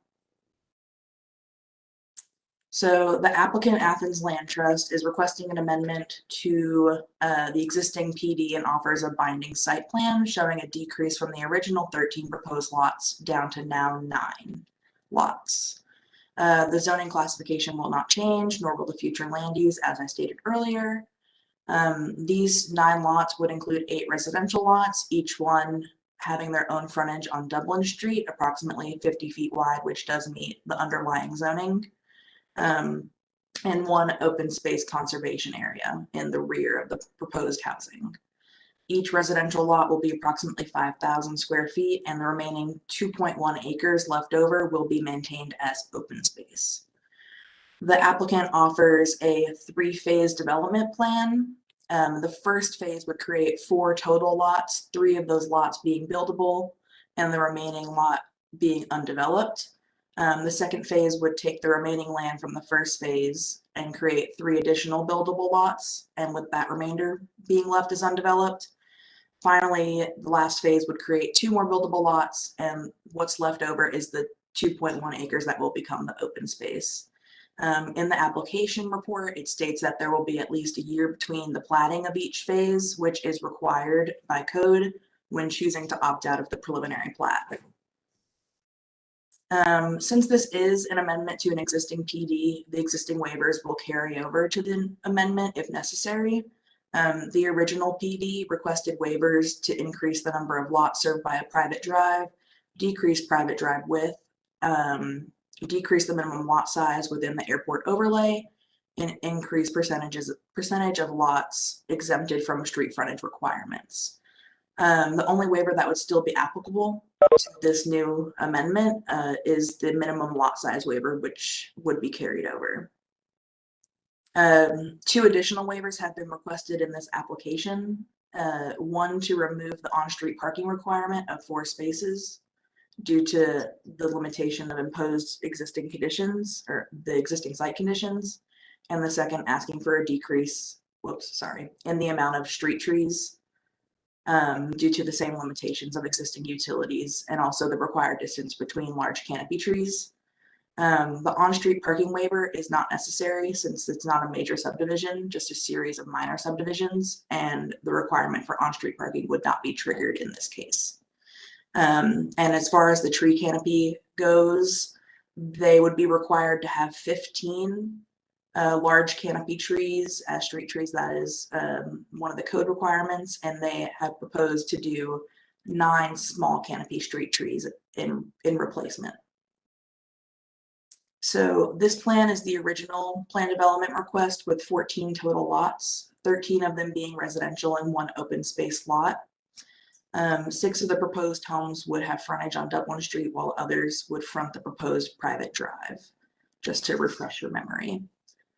And then here is the overall site plan showing the 8 proposed lots with frontage on Dublin Street, and then the open space lot is left in the back of the parcel. Here's also an enlarged version of the site plan, just showing a closer up version. And it shows the proposed lot layouts and the shared driveways. Each house is going to have direct access to their parking pad as well as the public sidewalk. And the public sidewalk is a proposed portion of this project. It does not currently exist. These photos were included as part of the application report, and they are showing examples of the types of houses that Athens Land Trust built. And it's like a mix of craftsman and modern farmhouse style. So since this isn't a preliminary plan, this is a preliminary plan development, staff does not make a recommendation at this time. And staff requests that when the master plan development comes through, it would address the following issues. So we need to see detailed architectural plans to scale, as well as an indication of which lots will be using which house plan to confirm compliance with Code Section 925-8B. And since the open space lot does not have the required street frontage, it does have a portion of the right-of-way off of Royal Court, I believe it is, but it is not a built out, it's an open street, so they technically don't have street frontage as needed. So it's not a legally allowable lot to be created through the planning platting process. So in order for staff to be able to approve the final plat, staff would need some sort of documentation like a deed restriction or a covenant or a conservation easement that dedicates that lot as open space in perpetuity. Proposed development or proposed driveways are shown as shared, while parking areas are on each individual lot. So an access easement will be necessary to ensure that all houses will retain access to their driveway and their parking pad. Proposed street trees must be on private property within 10 feet of the public right-of-way. And the Public Works Department has requested that the master plan development include a concept plan to provide stormwater management. And they also request that a stormwater concept meeting be held before they can approve the amendment. With this update, to include the stormwater concept plan as well as the required access easement, the tree management plan will need to be adjusted accordingly. This concludes the staff report at this time. Staff is available to answer any questions, and I will leave the slides up momentarily in case you have any questions about it. Thank you. Thanks, Samantha. Okay, we will move on. If no one has any questions, we'll move on to hearing from the applicant. Hi, I'm Laura Mathis. I live at 299 Cleveland Avenue, and my relationship to the project is I'm the vice president of the Athens Land Trust, and I also serve on the housing committee. So my history with this particular project, goes back to, I guess, roughly around 2017 or so, when the original owner of the property that was seeking a plan development approached the Athens Land Trust about potentially providing, being a partner and providing a few affordable homes within the larger subdivision that they were proposing to develop. At that time, I shared feedback with our executive director and with the larger housing committee that my concern with the proposal that they were putting forth is that it had a tremendous amount of privately maintained infrastructure, which is really not a good model for affordable housing. But that if the lots that they were willing to offer for the affordable lots were those that had public road frontage, that we could, be interested in a partnership there. Fast forward, the PD was approved. It didn't really include any legally binding mechanism for the affordable housing, and it was proceeding towards development without necessarily incorporating affordable housing. The land trust had an opportunity to purchase the entire property so that we could pursue affordable housing on it, and we did. But with certainly a lot of reservations about how the PD was crafted. There's a tremendous amount of additional upfront capital costs with the way that it was designed. In addition to that, the reality of what was shown there in terms of stormwater could not really be engineered. So if you looked at the engineering plans for the property, it required 3 pretty significant retaining walls up against the property lines at the rear and the side of the property, right up against some of the residents who have property on Royal and Branch. At significant cost, as well as just the road infrastructure that would be a long-term maintenance liability for the residents of the affordable homes, which is not something that we really felt comfortable with pursuing. So we priced the initial site construction. It was tremendously more expensive for a couple of reasons. A lot of inflation in the an escalation in the construction market, but also just the model itself is just not something consistent with the type of affordable housing that we typically provide.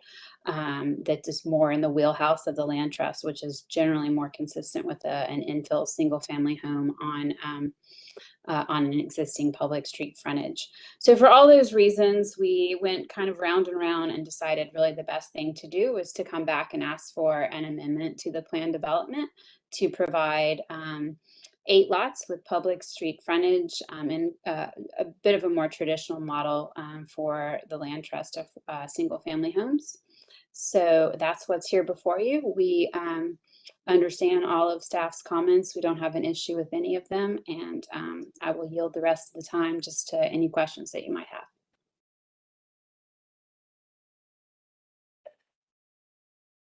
Thank you, Laura. Okay, I think what we'll do, we'll move to public comment, and then if we have questions for you during Planning Commission discussion, we'll address you directly. Sure. Is there anybody in the auditorium who has come to speak in favor of this application?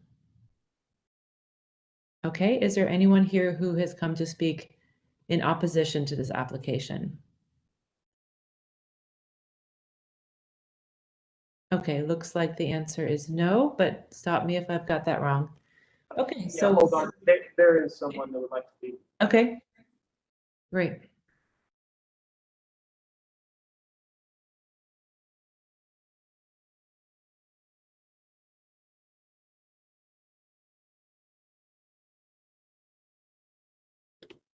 Good afternoon.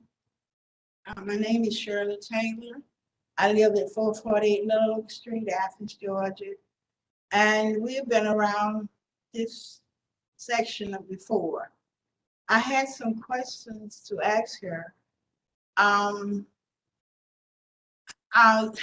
you know how small Dublin Street, and if you're gonna put a sidewalk, then you're taking more street. Plus, it didn't say on your plans how many bedrooms. And you didn't say how many bathrooms you will have in there. And also with the joint, the joint where you have them built right beside each other. I'd like to know where's the space and where would the children be able to play?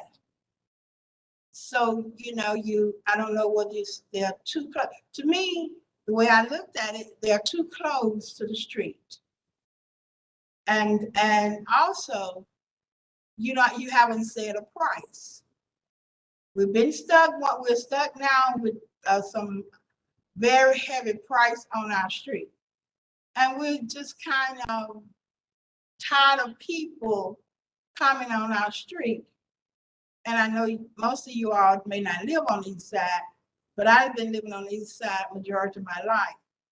And we're tired of people just putting what they want to, as if the residential people who live there, you know, no one cares what they are feeling.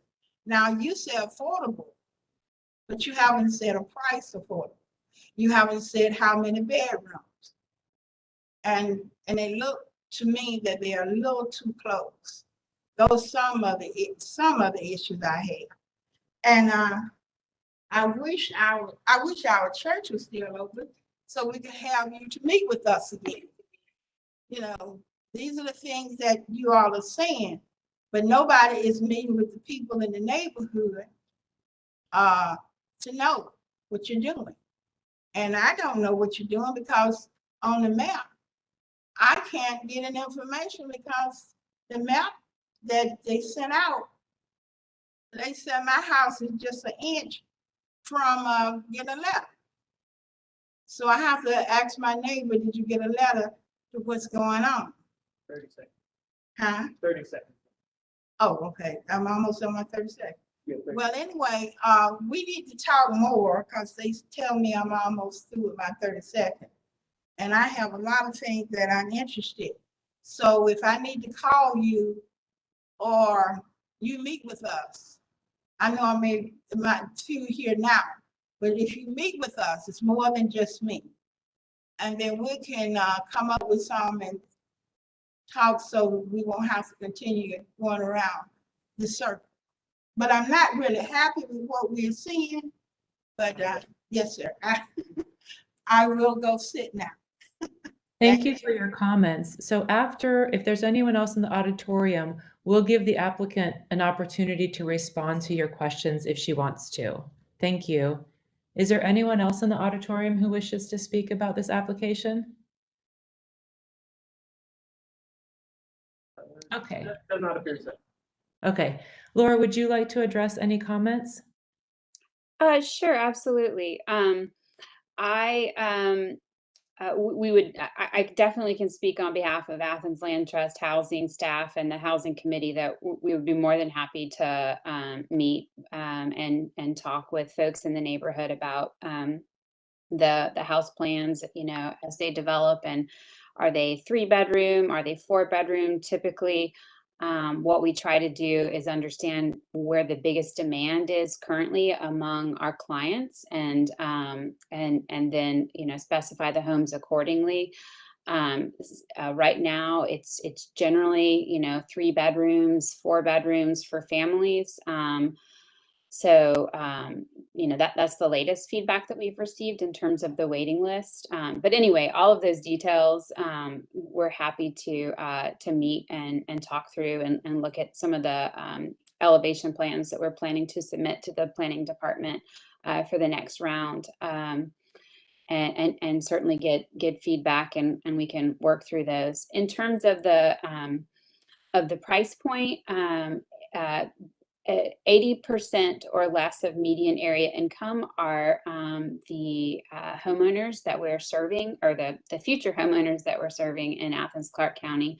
So the way that the land trust model works is the land itself is held by the land trust, and the home is sold with a price set to serve that those families, first-time home buyers that earn 80% or less of the area median income.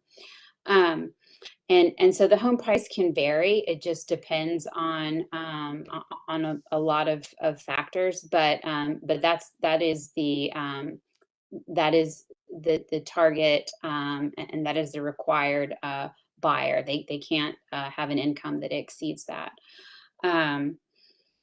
I don't know if I answered all the questions, but Question about the sidewalks. She asked, would the sidewalks make her street narrower? No, the sidewalk doesn't. It would not be built on the existing pavement. It's built on the additional land of the actual parcel itself. Great, thank you. Mm-hmm. Okay, with that, we can come behind the rail. And again, I'll remind you that this is, we're not voting on this tonight. This is comments only to give the applicant to hopefully incorporate when they come back. Would anyone like to start? Matt. Yeah. So the notes that I had written on this said that going from 13 approved houses to 8 feels like a step in the wrong direction in terms of Athens' extraordinary need for affordable housing. But I appreciate the applicant's presentation about the reasons for that and the infrastructure that would be demanded by building those extra houses. So I guess I was skeptical and had some questions, but I think you've answered them. And I trust the land trust to build as many affordable units as the property allows them to affordably build. I will say one thing about the staff concern that they expressed about the 2.1 acres in back, that it should perhaps be under a conservation easement. I did not share that concern. I'll leave it to the land trust and staff to hash this out before this comes back to us for a vote, but I'll just express my opinion on it, which is, one, if later on in a future year, the land trust can figure out a way to develop that, back portion of the parcel with some additional affordable units, all the better from the affordable housing standpoint for Athens. And secondly, the land trust is not a traditional developer where, I would worry that they're pulling one over on us. I think, they obviously have conservation as part of their mission. So if they decide that there's either that there's no way to build affordable units on the back acreage, or that, in balancing the affordable housing goal against the conservation goal that the organization has, that the best use of it is to keep it in conservation. I expect that they will do that as a nonprofit. And so I'm comfortable with either development or not development on the back part of it. So I didn't share that concern. So yeah, that's all I had to say. Great. Alice? Yeah, I appreciate everything that Matt just said in terms of the development costs. I think when the initial cottage court idea came to us, we liked the idea of a type of development that we felt was a good, efficient use of the land. Athens Land Trust definitely has been a major player here in creating affordable housing options, and I guess I was particularly interested in Laura's description of the stormwater management issues that they faced with the Cottage Court PD. I think that's a good lesson to all of us in development costs. You can't just let the water run off your site, so it's got to go somewhere. And the Cottage Court design, it sounds like, had a stormwater management plan that might have caused problems. Obviously one of staff's recommendations is that the stormwater management area and access easement are required to be shown on the site plan. I understand from Laura representing Athens Land Trust that they don't have any problems with those kinds of conditions. So in general, I'm in favor of this, and I really don't have any suggestions other than like the neighbor who spoke, the number of bedrooms and bathrooms is always of interest to people who live in in-town neighborhoods, because we all know that 4 bedrooms, 3 baths gets deep into what students like to live in. And so I think I understand, Laura, what you said about needing to, and I will ask you to respond to that, but I understand what you said about needing to respond to what your the people that you serve are interested in, but I do think it is important to be really sensitive to neighbors in these kinds of neighborhoods that are close to campus, that we see 4-3 or 4-4 as a red flag. So, yeah, Laura, I will ask you, since I saw your hand up, to respond to that. I just wanted to comment. I completely understand, absolutely. That I will say though that the Athens Land Trust model requires that each dwelling be owner occupied. It cannot be rented out to students. You know, a student can live there with their family if their family owns the house, but that's about it. That is a really good response to what I just said, and I think that's important to communicate to the neighborhood that these will be owner-occupied houses, whatever their bedroom and bathroom configuration. Right. I also have a question for you, Laura. Just in general, thinking a little bit about the where are the children going to play question. Is the land trust model generally is the general trend to not have really big pieces of property, to sort of have limited yards, or is there kind of any thinking on that? Like just sort of looking at the, you know, pretty minimal backyards with these houses. I'm just wondering if there's, if you guys have if that's sort of intentionally so. I would say that really the layout of this particular parcel probably contributed to that. We even actually talked about extending some of the backyards of some of the houses where there is room to go back in the layout, and I think that's definitely totally still an option. But in terms of what we generally work with, we often are working on existing in-town lots that are already very small, and so we're just used to building infill housing or renovating infill housing on very small lots.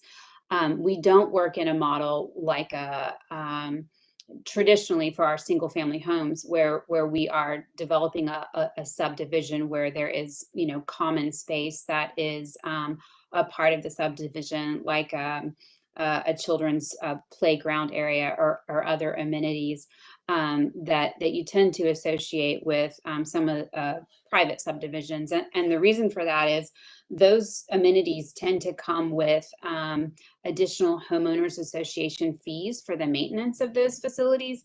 And that is not a burden that we want to put on our homeowners, but we certainly like to build our homes and provide homes within existing established neighborhoods where community resources, bus routes, parks, etc., are accessible and available. So that's certainly a factor in where we choose to pursue properties where we can provide affordable housing. Yeah, and that makes a lot of sense to me. I think I was maybe not, I think I was specifically sort of asking about if you have the opportunity to have larger backyards for some of these houses, is there any reason you wouldn't do that? If you had some that you identified as your 4-bedroom family homes, you know, that where they back up to this land, could you? Right. No, I think it's totally reasonable to think about that, and in coming back with a master submittal that, you know, that maybe increase those ones that aren't hemmed in by the other parcel, to provide a more generous backyard for those. And maybe those are, you know, the homes that might be for the larger families that need 4 bedrooms and more yard space. Some of our homeowners don't want yard space to take care of, so maybe those would be more suited for the ones closer to Branch Street. Right. Kristen, did I see your hand up? Go ahead. Yeah. I guess a lot of what the other commissioners have said, I'm just going to kind of echo. I did about the outdoor space. I mean, it is a really challenging property. And I feel like at one point we saw a proposal that had like a nature trail kind of built through there, because there's like a little creek down there, I want to say. Or maybe I'm thinking of a different property in the same neighborhood, but yeah, so I mean, I get what Matt is saying about the potential down the road. I mean, I think it is a challenging, just the topography of that is pretty challenging. But I mean, I think there could be some cool opportunities to work with like some local groups to create a little, you know, little trail back there or something like that. Because when I think of kids playing, I mean, my goodness, I would totally send my kids back there to play in the back. So, so yeah, And yeah, as far as the next round, I mean, seeing the elevations of the houses that y'all are gonna put in there, obviously, I can see the neighborhood appreciating that a lot. But yeah, I think it's interesting what you're saying about the previous, what we had approved before, and the sort of logistical challenges on the ground that it actually would have created when we were putting it in. It made me kind of pause, like, wow, we, went through all these just different hopes and things to get this really interesting development in, and just the different challenges that it posed. And it makes me think, like, oh my God, how many other things get approved that once it starts getting made, there's all sorts of questions that happen. It's a little scary, but yeah, I think this is way straightforward and makes sense for the property. So thanks. Thanks. Anyone else? Is your hand up, Judd? No, okay. Taylor? Hey, I think one thing that I would like to see, I definitely would like to see what the actual house would look like that's going on that land. I also would like to see what how does one actually be able to own the property and the land? I think that, what's owning the house without owning the land as well. I think if you're gonna put your work into owning that property, and it's owning that home, then you should be able to do what you will with your land. I would like to see what would that look like? What will one have to do to own both, and not just paying on a home that they won't be able to leave to their child, or if something was to happen, would they be able to leave that home to their child? Yep. Or how does that work? Yeah, absolutely. They own the home. They can pass it on to their children.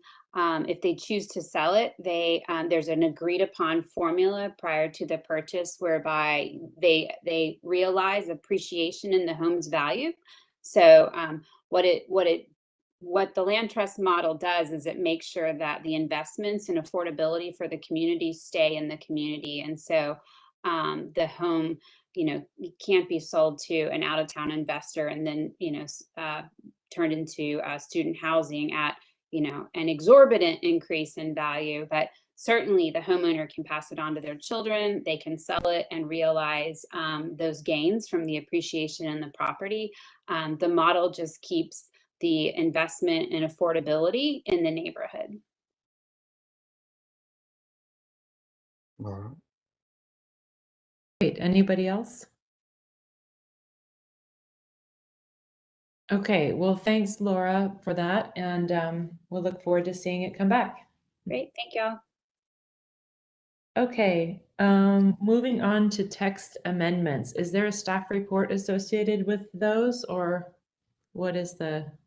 Yeah, well, I was going to ask Rick to do it, but I think I can for these two, because they are just as we normally do with you all with text amendments, unless it is time sensitive, and neither one of these two are. We like to bring them to you in basically a first draft to just get your initial feedback on what you think about them. So we're not asking on either one of these for you to take a vote, but otherwise, if there are concerns with the direction we're going with them, to let us know, or any added, modifications that you think may approve it.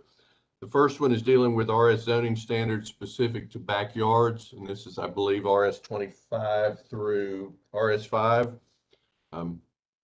2000, when we adopted the zoning ordinance amendments, we significantly decreased setbacks and decreased minimum lot sizes allowed. Went to a 10-foot rear yard setback, and we had a lot of neighborhoods from 2000 up through about 2017, mostly between 2000 and about 07, but a lot of neighborhoods developed under those standards with lot sizes that were intended to reflect the very small rear yard setback. When we made some modifications to the infill standards in 17, we increased those rear yard setbacks to 20 feet. moving forward was really the intent. I'm not sure we quite worded it the way we intended to. And the reason we did that is that we were dealing with, with these small backyards, people that would buy the properties and they had very little room to even put a small storage shed or anything else back there within allotted accessory structure setbacks. What we're trying to do with this, because we do have all these lots that were platted during that period of time of 10 feet, is to give them some type of a grandfathering in the ordinance that if your development was built during that time based on a 10-foot and the lot was designed based on that 10-foot rear yard setback, you can continue to recognize that for purposes of wanting to add something, even a small deck porch, something like that to the back of your house. By going to 20, we rendered a lot of properties legal non-conforming and they can't do anything in the back. So that's the direction we're moving in that one. And then the second one is dealing with the airport. We're all, as with the one that we just saw on Dublin Street, that was a planned development because it otherwise had to meet a minimum lot size of 1 acre per the ordinance when dealing with the airport approach. The special use is pretty specific in terms of what the role of the airport authority is and their recommendation authority, along with yours to the mayor and commission, but it's really silent on proper projects like this that go through the plan development process. We have, as a courtesy, in the past still sent that to the airport authority, but as recently was brought to our attention by them, they really didn't see what their formal role was since the ordinance never addressed it going to them. So we're thinking it would be good to modify that section to also include some language that we would just kind of codify that we'll receive comments from the airport authority on these plan developments that are within the airport overlay zones. But also there seems to be some interest, at least initially, from the airport director for us to go back and look at that issue of if you're within any of these airport approaches, your lot cannot be any smaller than 1 acre. That was something that was created with an overlay update several years ago when we moved from, used to be you could create the lot, but you couldn't build a house on it, and it created a lot of problems. The amendment just set this lot minimum in place. I think there's some interest from the authority for single family construction to allow lots to be developed based on the underlying zoning density by right without having to come through their process or a PD. So in the case of the Dublin Street project that we just looked at, underlying zoning was RS5. They could have subdivided that in accordance with RS5 guidelines without having to go through the plan development process, because really for the only reason it was in the airport approach zone. So we're going to continue to work on that with Mike Matthews at the airport. We want to hear from the airport authority as well. This one may be one that doesn't immediately come back to you, but did want to get it in front of you early just to see if you have any concerns with that approach or any thoughts or comments that may make it better. So those are the two, no action on either one, but just are interested in hearing your feedback. Jim? Yeah, I have a question. I thought I understood the a proposal for single family zone property standards, and now I'm confused. The numbers that are in parentheses, are those the old ones or the new ones? Those are the old ones. So the new ones, so you're going to require that setbacks be greater now than they were previously. We did that about 2 years ago with an amendment, but now what we're seeing is within those existing neighborhoods that were developed early 2000s, we got a lot of houses in these neighborhoods that were built based on a 10-foot rear yard setback, and now they can't do anything in the back. So moving forward from this point, we're going to require 20 feet, and the developers will plat those lots accordingly based on the need for more rear room. But if you were platted and developed during the time period when it was 10, you can continue to recognize 10 as your rear yard setback.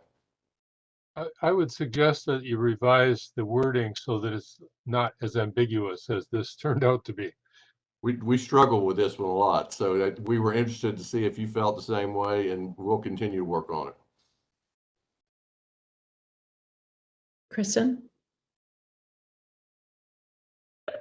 Yeah, I had similar thoughts as Jim. So are we saying that, like, so just so we're clear about setback, so does that mean that if you're an RS8 right now, you can't have anything within 15 feet of your back property line. Is that how that works? That is attached to your primary structure. Any portion of your principal structure cannot be any closer than 15 feet. So we have neighborhoods where houses are like 10 feet from the back property line? Oh yeah, got a lot of them, a lot of them. And I'll give you an example, just point one out. Towns Walk off Timothy Road, you know, that was an RS 25, but those lots were platted very, very small in order to allow them to set aside a lot of common open space and buffers around the edges. Those were all platted and developed at 10-foot rear yard setbacks. They're now 20 in the ordinance if you look them up. So what this will do, because it was built during that period of time that we've pointed out between 2000 and I think it's 2017, they can continue to recognize the 10-foot setback because that's how they were developed. But anything moving forward or prior would be subject to that 20 feet. But if their house extends to say 11 feet from that back property line, they couldn't like add a bathroom onto the back. They still can't, no. Yeah. Okay. But now with the going from 10 to 20 like we did, they couldn't even add an extension to the side if that side was within 20 feet of the back, because it's the whole back of their house is technically legal non-conforming, encroaching into what is now the rear yard setback. Okay. And that's what we're trying to correct. It was an unintended consequence of trying to, moving forward, require larger backyards. Right, right. Matt, did you have your hand up? Yep, go ahead. Yeah. So Brad, my question was about subdivisions of less than 2 acres. So in RS 15 and RS 25, a new subdivision of less than 2 acres has a 20-foot required minimum setback. And that's true regardless of, you know, that's the rule right now as depicted on this brown sheet of paper for new subdivisions of 2 acres or more. It's also the case for new subdivisions of less than 2 acres. And you're proposing a change only for, I guess you'd say, existing grandfathered in non-conforming for in subdivisions of 2 acres or more, but why not for existing grandfathered in non-conforming lots that were originally in subdivisions of less than 2 acres? And I guess the answer to that would be that if you are subdividing lots less than 2 acres, you are subject to the minimum underlying lot size for the zone. So those were intended, those would have been required to be larger lots anyway. Towns Walk, again, is an example. I think the underlying zoning there is RS 25, which if you had less than 2 acres, you had an 1.5 acre piece of property and you wanted to subdivide it, all 3 of those lots have to be at least 25,000 square feet, over 1/2 acre.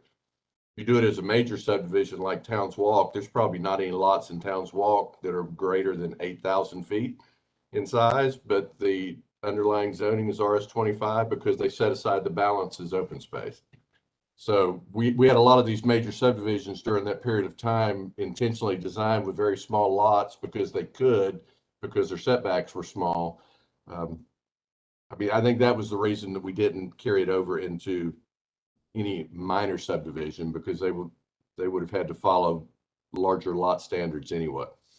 Okay, so if I understand you right, the unintended consequence that you're trying to fix here is not likely to exist in lots that were created by subdividing less than 2 acres.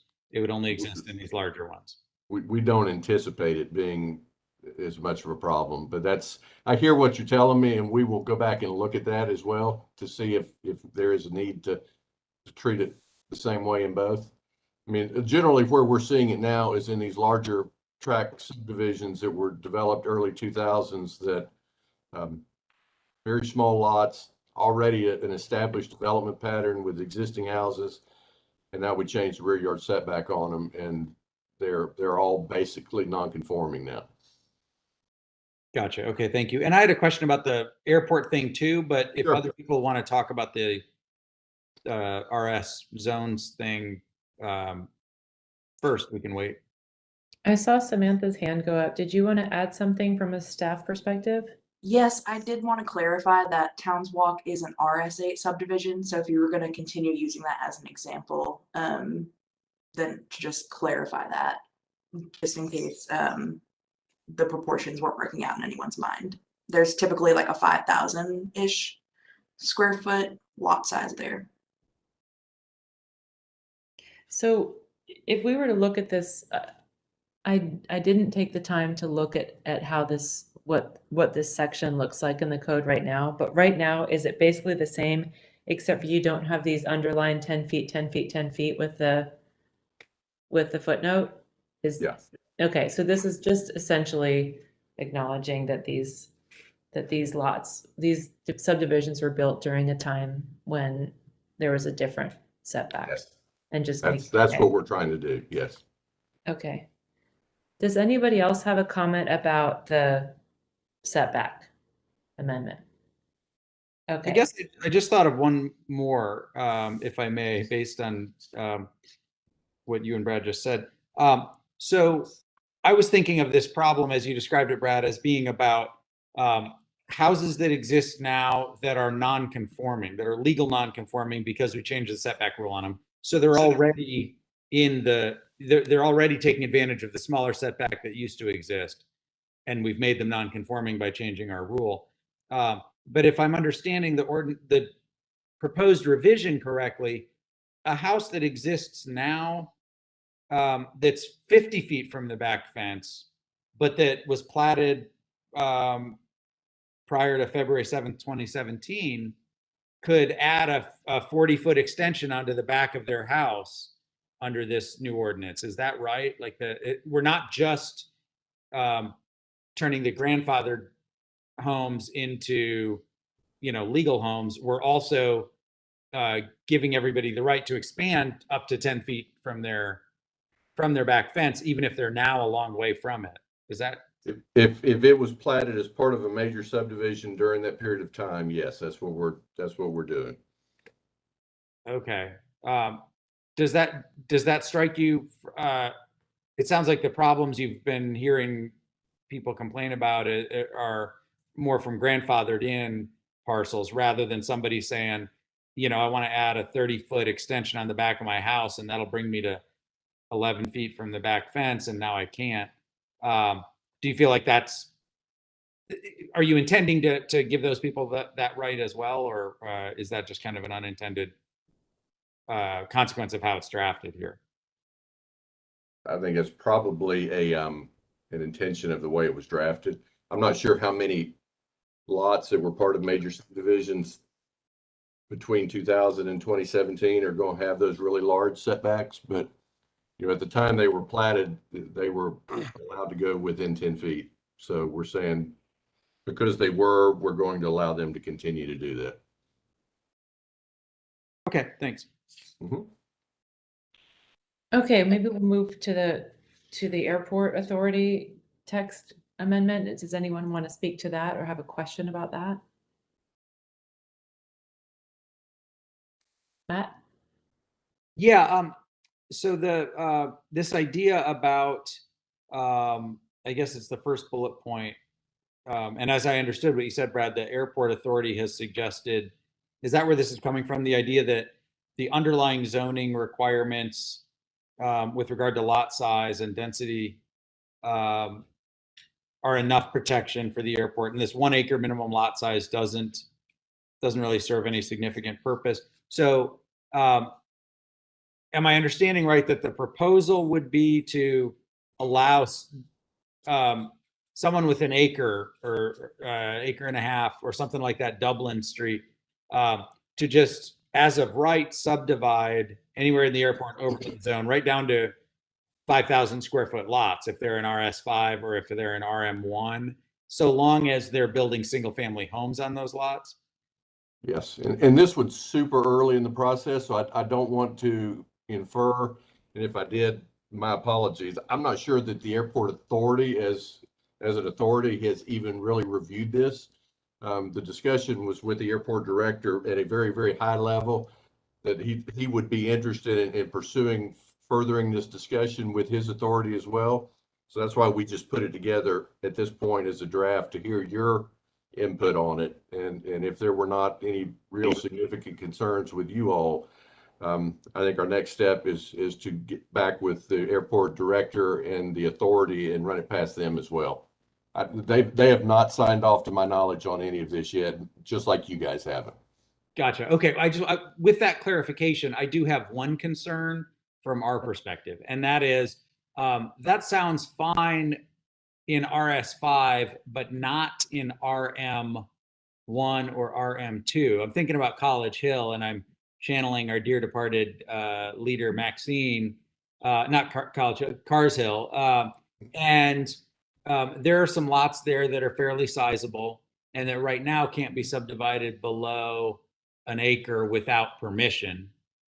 But they're zoned multifamily, which means if someone could come in and divide 4 acres on Cars Hill or 2 acres on Cars Hill into a bunch of tiny lots and build so-called single-family homes that are in a multifamily zone, then what they're going to end up building is going to be 4-bedroom, 4-bath, single-family homes that get rented to not to people who live in East Athens now, but to students, I think. And so I do have a concern about giving that away without the ability to negotiate with a developer that wants to do that. But in RS5, I think that sounds like a fine idea. I think that's a good catch, and we'll continue to look at that as well. There is one additional standard that will help us, that would help us on a Cars Hill example in the ordinance that, if you create new lots for single family in the RM zones, the lot size has to match the underlying density. So in the example of a RM1, if you wanted to build a 4-bedroom house and you're going to create new lots, you'd have to have right at a quarter of an acre. So it'd be about a 11,000 foot lot in order to do a 4-4 on it. You couldn't go in and do a bunch of 5s and build 4-bedroom houses.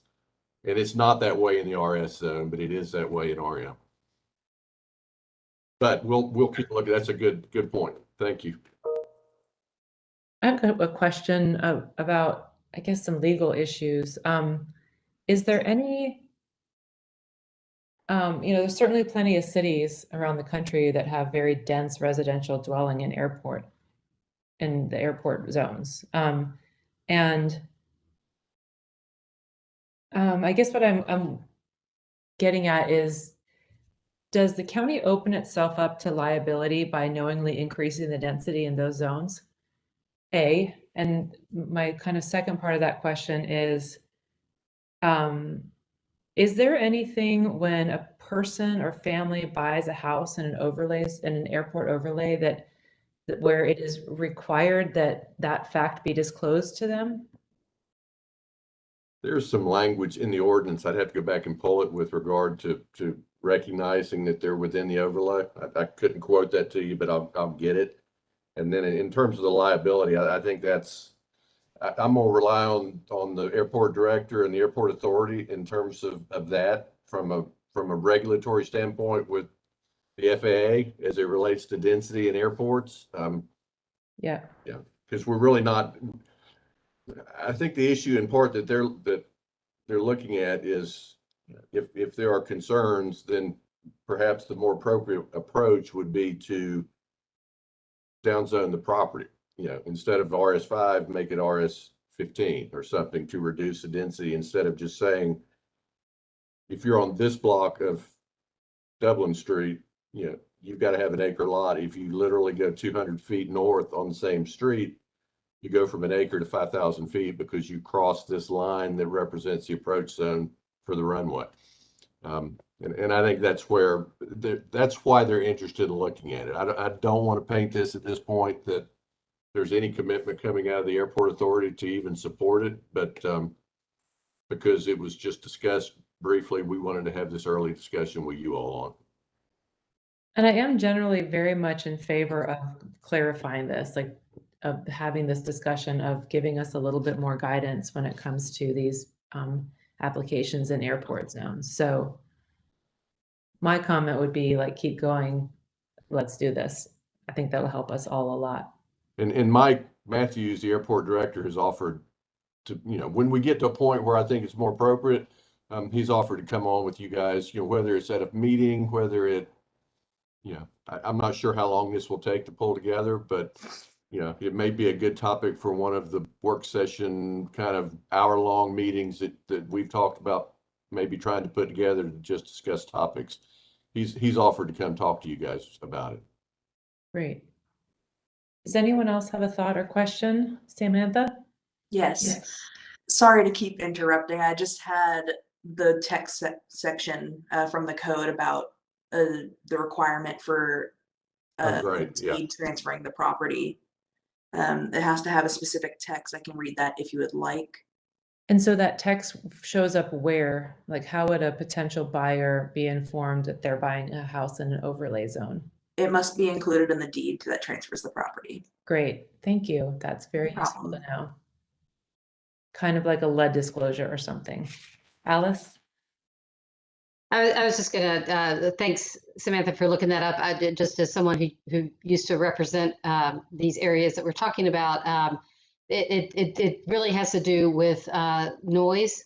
So the language will, that would be attached to the deed. You're basically saying, yes, I understand I'm gonna be in a very noisy place. There will be jets flying overhead. And I agree with what you said, Sarah. I would very much like for staff to keep moving forward with this, because I think that people are willing to live in a noisy place. I mean, if we're talking about, is it dangerous? Is it, we don't want to be in that little triangle that could, interfere with lights and, nighttime lighting and whatnot. But the approach zone is basically a noise issue. Great, that's very helpful. I went ahead and dropped the code section in the chat if you wanted to read the exact language yourself, if anyone just wants it for reference. Thank you. I will also drop the section that it's in if you want more context. And Jim, did you have something you wanted to add? Yeah, just a minor point on the airport overlay, section 913.8. There is a section taken out of that, but there's a comma after 9-13-6 that should also be eliminated when that other line is taken out. Gotcha. I don't promise this one back in 30 days. This one may be a little bit, but we appreciate the comments at a very early stage, and we'll continue moving forward. Great. Okay, should we move on to Planning Commission Chair's report? I do not have one. Oh, go ahead, Matt. Sorry, I just thank you, Samantha, for putting that language in the chat. I just wanted to bring something to Brad's attention as you continue to discuss this with the airport. The first bit that Samantha put in there says, all planning actions will require as a condition of approval that the applicant essentially waive the right to complain about future increases in airport noise. So if we're going to make things possible as of right so they won't require a planning action, maybe we should try to do it in a way where we still get that waiver, that in some way, like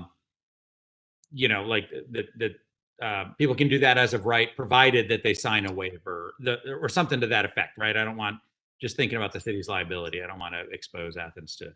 Well, we can, we'll make sure that language is clear to include administrative actions. As technically, I think they are, but yeah, we'll work on that language. Okay, thanks. Mm-hmm. Great. Brad, do you have a report? I do not. We're off cycle right now, so the commission will not vote on the 2 zoning items that are in front of them until next week. So I'll have 2 in October. Sounds great. Okay, does anyone else have any miscellaneous announcement or comment? Yes. I would like to introduce to the Planning Commission members and staff, Lisa Pappas. She's been joining us tonight. She's a a new assistant attorney who's joined our office. And Lisa is going to be slowly working with me to transition to working with the Planning Commission and the Planning and Zoning staff on matters related to, and with Sherry as well, on matters related to planning and zoning. So I think Lisa's with us. I am here, Judd. I'm sorry, I don't have my camera on. I hope you all can hear me. I am at home and have a toddler running around, so I just never know what state he will be in if he makes an appearance. Well, we're excited about, I'm very excited. My team is about having Lisa on board and look forward to her working and learning more about planning and zoning and become a big part of the work, staff's work in this regard and the Planning Commission's work. Great, thank you and welcome, Lisa. And we've all been there. Thank you. Anyone else? Okay, would anyone like to, I will accept a motion to adjourn. Matt, seconded by Alice, all in favor? Aye. Great. I don't think anyone's opposed. Okay, with that, thank you everyone. And we will see each other at our next meeting and in the meantime as well. Matt, will you be sending us a note or something about the upcoming social engagement? Yes. Yeah, I'll send a follow-up about that. Yeah. Okay. Good night. Sounds, thank you, everybody. Can't wait. Bye, guys. Bye.